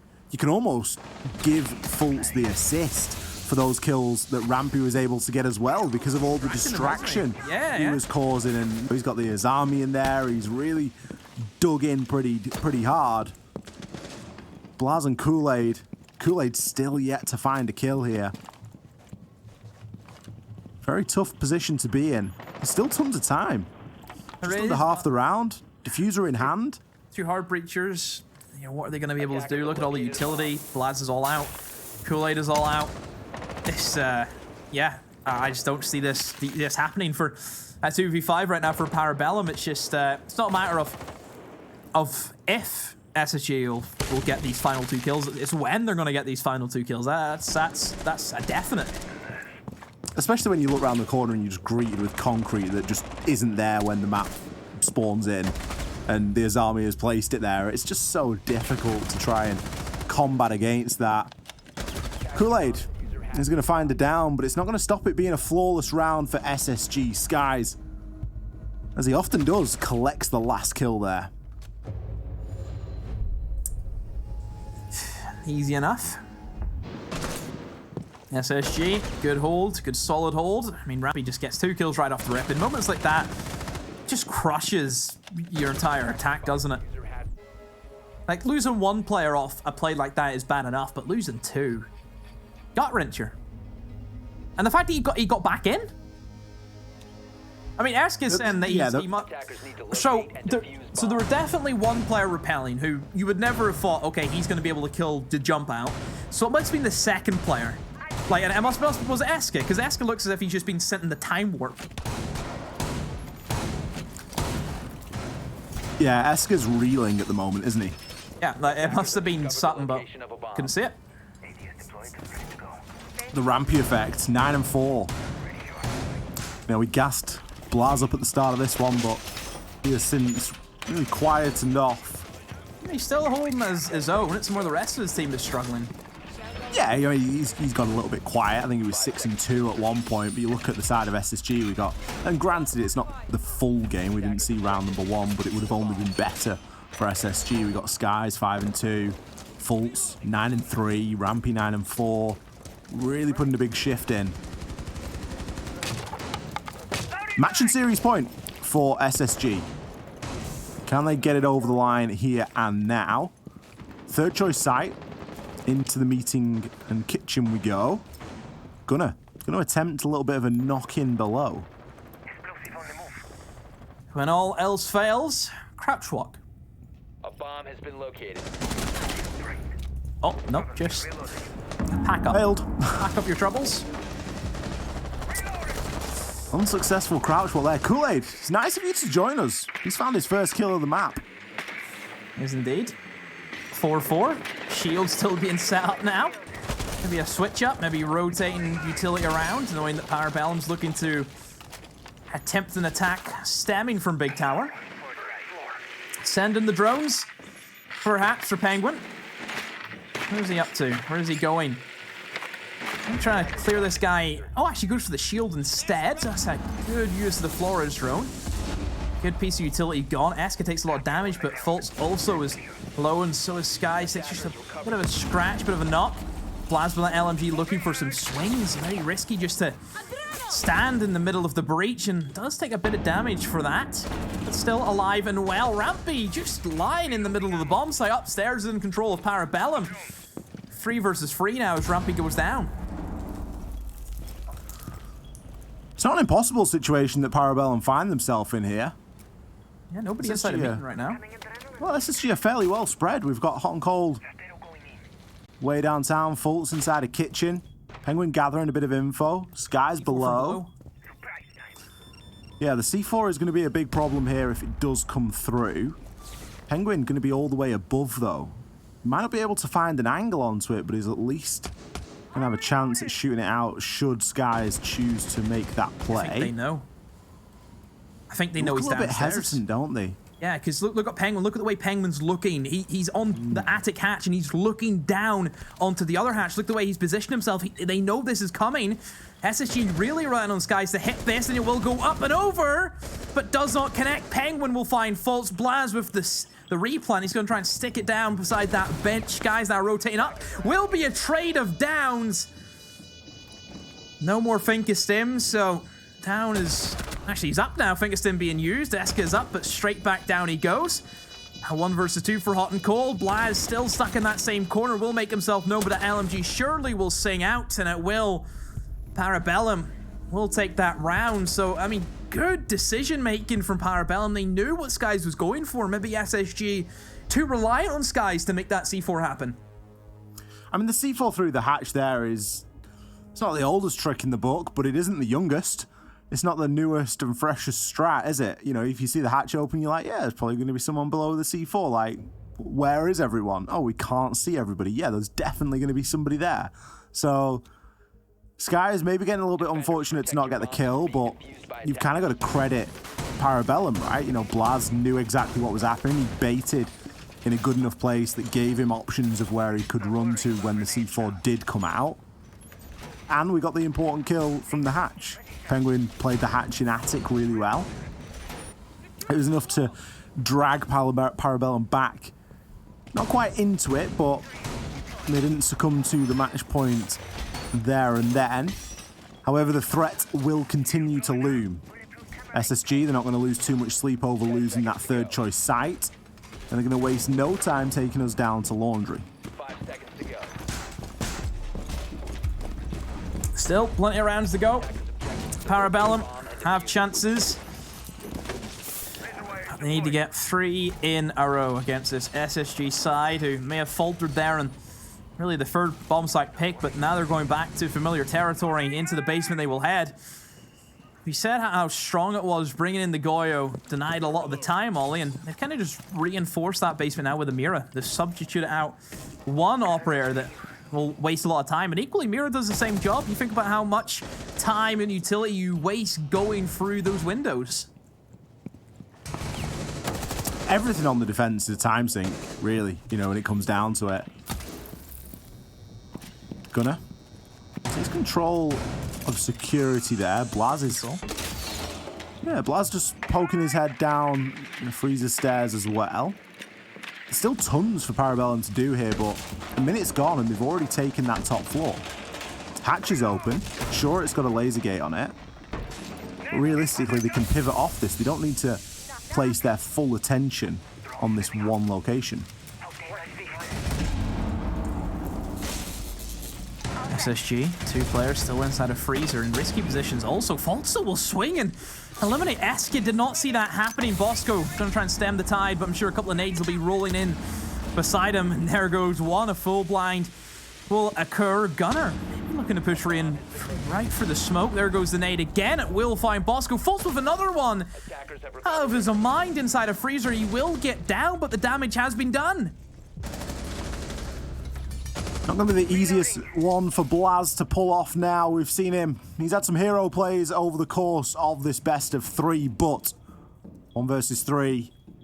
His only saving grace is that he's on the Finker and he has that LMG. Pushing through, gathering information, picks up 1. That's the game given away now, though. He should not get another. Pre-fires his way on through, picks 1 onto the mirror, eventually down, stims himself back up, but it is not enough. Rampy in position to shut him down, and with it, that's going to be the end of the series. SSG successful here on Oregon, successful on Border. They're going to take this best of 3 2-1. No doubts from SSG. They were the expected team to come into this competition and win in this tournament. I think that the first map was just them almost just getting the probes out, you know, really scouting out how Parabellum we're going to be playing it. You know, we've seen a lot of things that kind of caught SSG by surprise, but then we've seen them move in towards Border and also in Oregon. Those same plays were not happening for Parabellum. SSG were ready for most of the things being tossed at them. And yeah, just a great way to finish off the night. I think it was good, you know, a bit of a slow start potentially from SSG, maybe not expecting to come up against that much obstacle over on Kafe. And Parabellum, they've given a really good account of themselves, if I can get my words out. I think for the changes that they've made and for the fact that, you know, we're seeing this roster for the first time in its fullest, it's been great to watch. We've seen some flashy plays. They've definitely got that clutch factor, if nothing else. And they're certainly an exciting side to watch. But SSG just showing that experience tonight, Demo. And I think that, you know, Oregon there, it was written on the wall after that first phase. You know, we see SSG 4-2 off that attacking split, and they were looking pretty good. Yeah, it was never in doubt. I think SSG, it's just a map that suits them better than Parabellum. Parabellum, probably just teamwork is what they need to really start developing in themselves. We know they have the skills. I think they've shown that. I think Blaz and Gunnar, their two new players, have worked really well. It's just how can they improve on that? It's all about wanting to be as best as you can be. Absolutely, and there's still a long road ahead of these players. And I'm sure that they will do great things in the future. That is going to do it for us here tonight on the casting desk. We're going to throw you over to our wonderful desk of J's. Jackie, Jesse, and Jess. Enjoy. Aww, Ollie and Demo, thank you so much for your fantastic casting as always. Sad to say bye to them, but we'll see them later. We'll see them tomorrow. But we got the highlights rolling. Let's talk about the matchup that we just saw. Map 3, Boregan. Parabellum was snoozing Jesse, and SSG rather, they were just dominating. It was a really strong showing from them. Yeah, I mean, I think this was the game that we expected to see, or at least that I was expecting coming into this. Spacestation Gaming really having a dominant map over Parabellum. Even in those early rounds where PB started to get the lead, they were up 2-1 at one point in this match. It still felt like SSG was playing better Siege. We saw so many opening picks go the way of Spacestation. It felt like the roam game was always falling apart from Parabellum, and I do wonder if part of that is just maybe SSG pulling in that research. I mean, yeah, PB is a bit of a new team right now, but this is a classic map for them. Maybe not so much this year, but last year in CL, they played this map so often. They had some really unique kind of roam strategies, and it really felt like SSG were able to tear those apart in this game. And so they pulled through on that first half of the 4-2 split, and then even on attacks, Parabellum just couldn't get anything going against, you know, such a defender set of map like Oregon. Yeah, and Jess, I mean, Parabellum, they got the first map, and I thought they were going to put SSG on their toes a little bit, but I think SSG just showed that they're coordinated, they have the experience. Again, Domination Station, I can't think of a better way to put it. I mean, lucky this is a double Elian bracket because I want to see that nice little PB aggression go up against another team. I think we're right, SSG, a little bit fortified by the end of that third map. They just worked out what the play was going to be, what the sort of jig was going to, it was all going to be up there for PB at the end. You can only throw so much aggression at the wall and see how much sticks, and by the end, I think they could read them like a book. So I want to see it against another team, given that it is a double Elim, and I want to see SSG move up on the upper bracket. And speaking of brackets, Jackie, I believe you have something to show me because I gotta see something. Yes, we're gonna recap today, everybody, and pull up the brackets. And Jess, why don't we start off with the EU? That one ended up a little backwards. Our favorites losing, so. Yeah, tier 1, more like tier none. I don't know where we're really sitting here. That was really bad. I actually made that up right on the spot there. I was actually really good. Thank you very much. Good. Yeah. Don't worry. I'm really happy for Wild. If they can run as fast as their man Usain Bolt, who is sort of leading the charge there, and they can run themselves in the grand final speed run, I would love to see that. Maybe because I'm an Aces fan, maybe because I just love what people coming out of retirement and doing great things there. And Victus was a nice surprise as well. So gonna be a little critical of Rogue, who went straight into the hot tub after their matchup. I don't know if they themselves were trying to speed run to the hot tub. So yeah, need to see the two tier 1 teams really give us a banger tomorrow, or lower semis rather, when that will be, because I gotta see something more. Yeah, for sure. Let's move on to the LATAM bracket, though. And Jesse, it was the opposite here. FaZe and MIBR coming out on top as expected. Yeah, that Tier 1 talent didn't let us down in Brazil. FaZe Clan and MIBR, some close games. Escolina de Bubu did manage to take a map off of FaZe Clan. Part of that may be coming from their Tier 1 coaching that they are getting from Bodega, a little bit of assistance on the side. But regardless, the stronger team, I think, did prevail. FaZe Clan 2-1 over them. MIBR as well, clean sweep over the Argentina Furious team. So we're going to see that lower bracket game tomorrow, Escolina versus Furious. I think that's a game that's definitely more winnable for Furious, and we don't often get to see kind of the lower Brazilian teams go up against the teams from Mexico or South America, Spanish South America. So really excited to see how that one goes, and then FaZe and IBR, always a banger matchup. Yeah, that one will be really fun to watch. And finally, the NA bracket, Jess. Gaming Gladiators versus Leftovers, I believe, is still happening the last time I checked.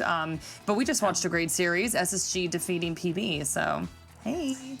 Yeah, it'd be interesting to see who will go up against Spacestation. That's going to be a rough game. No matter what kind of matchup and tournament you're going, you see the Spacestation logo and you're like, yeah, that's going to be a rough one. We're going to have to prepare for that one. But whoever slides down to the lower semis there against PB, that's a really good opportunity to be able to manipulate some of that aggression we saw. It's all out in the open now. You know what to expect from these. You saw 3 full maps of it. And now if you can't work out how to counter that kind of aggression, well, then maybe you aren't the one to move up that lower sort of bracket there. So we'll see how North America shapes out.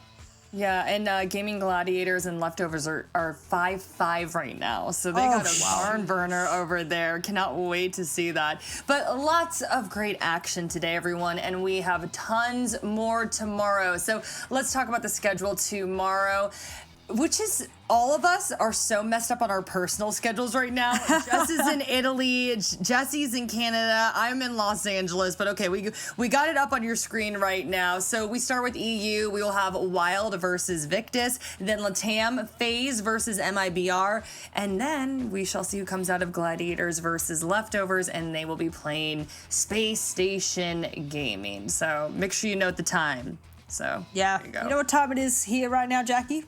What time is it? 4:30 a.m. It's time for bed. Oof. It's time for bed. It's time for you to go to bed. Thank you, Jess and Jesse. You all are fantastic. B-Boop is giving you one more zoom in so you guys can say bye to everybody. So thanks, guys. See you. Bye. Been a pleasure.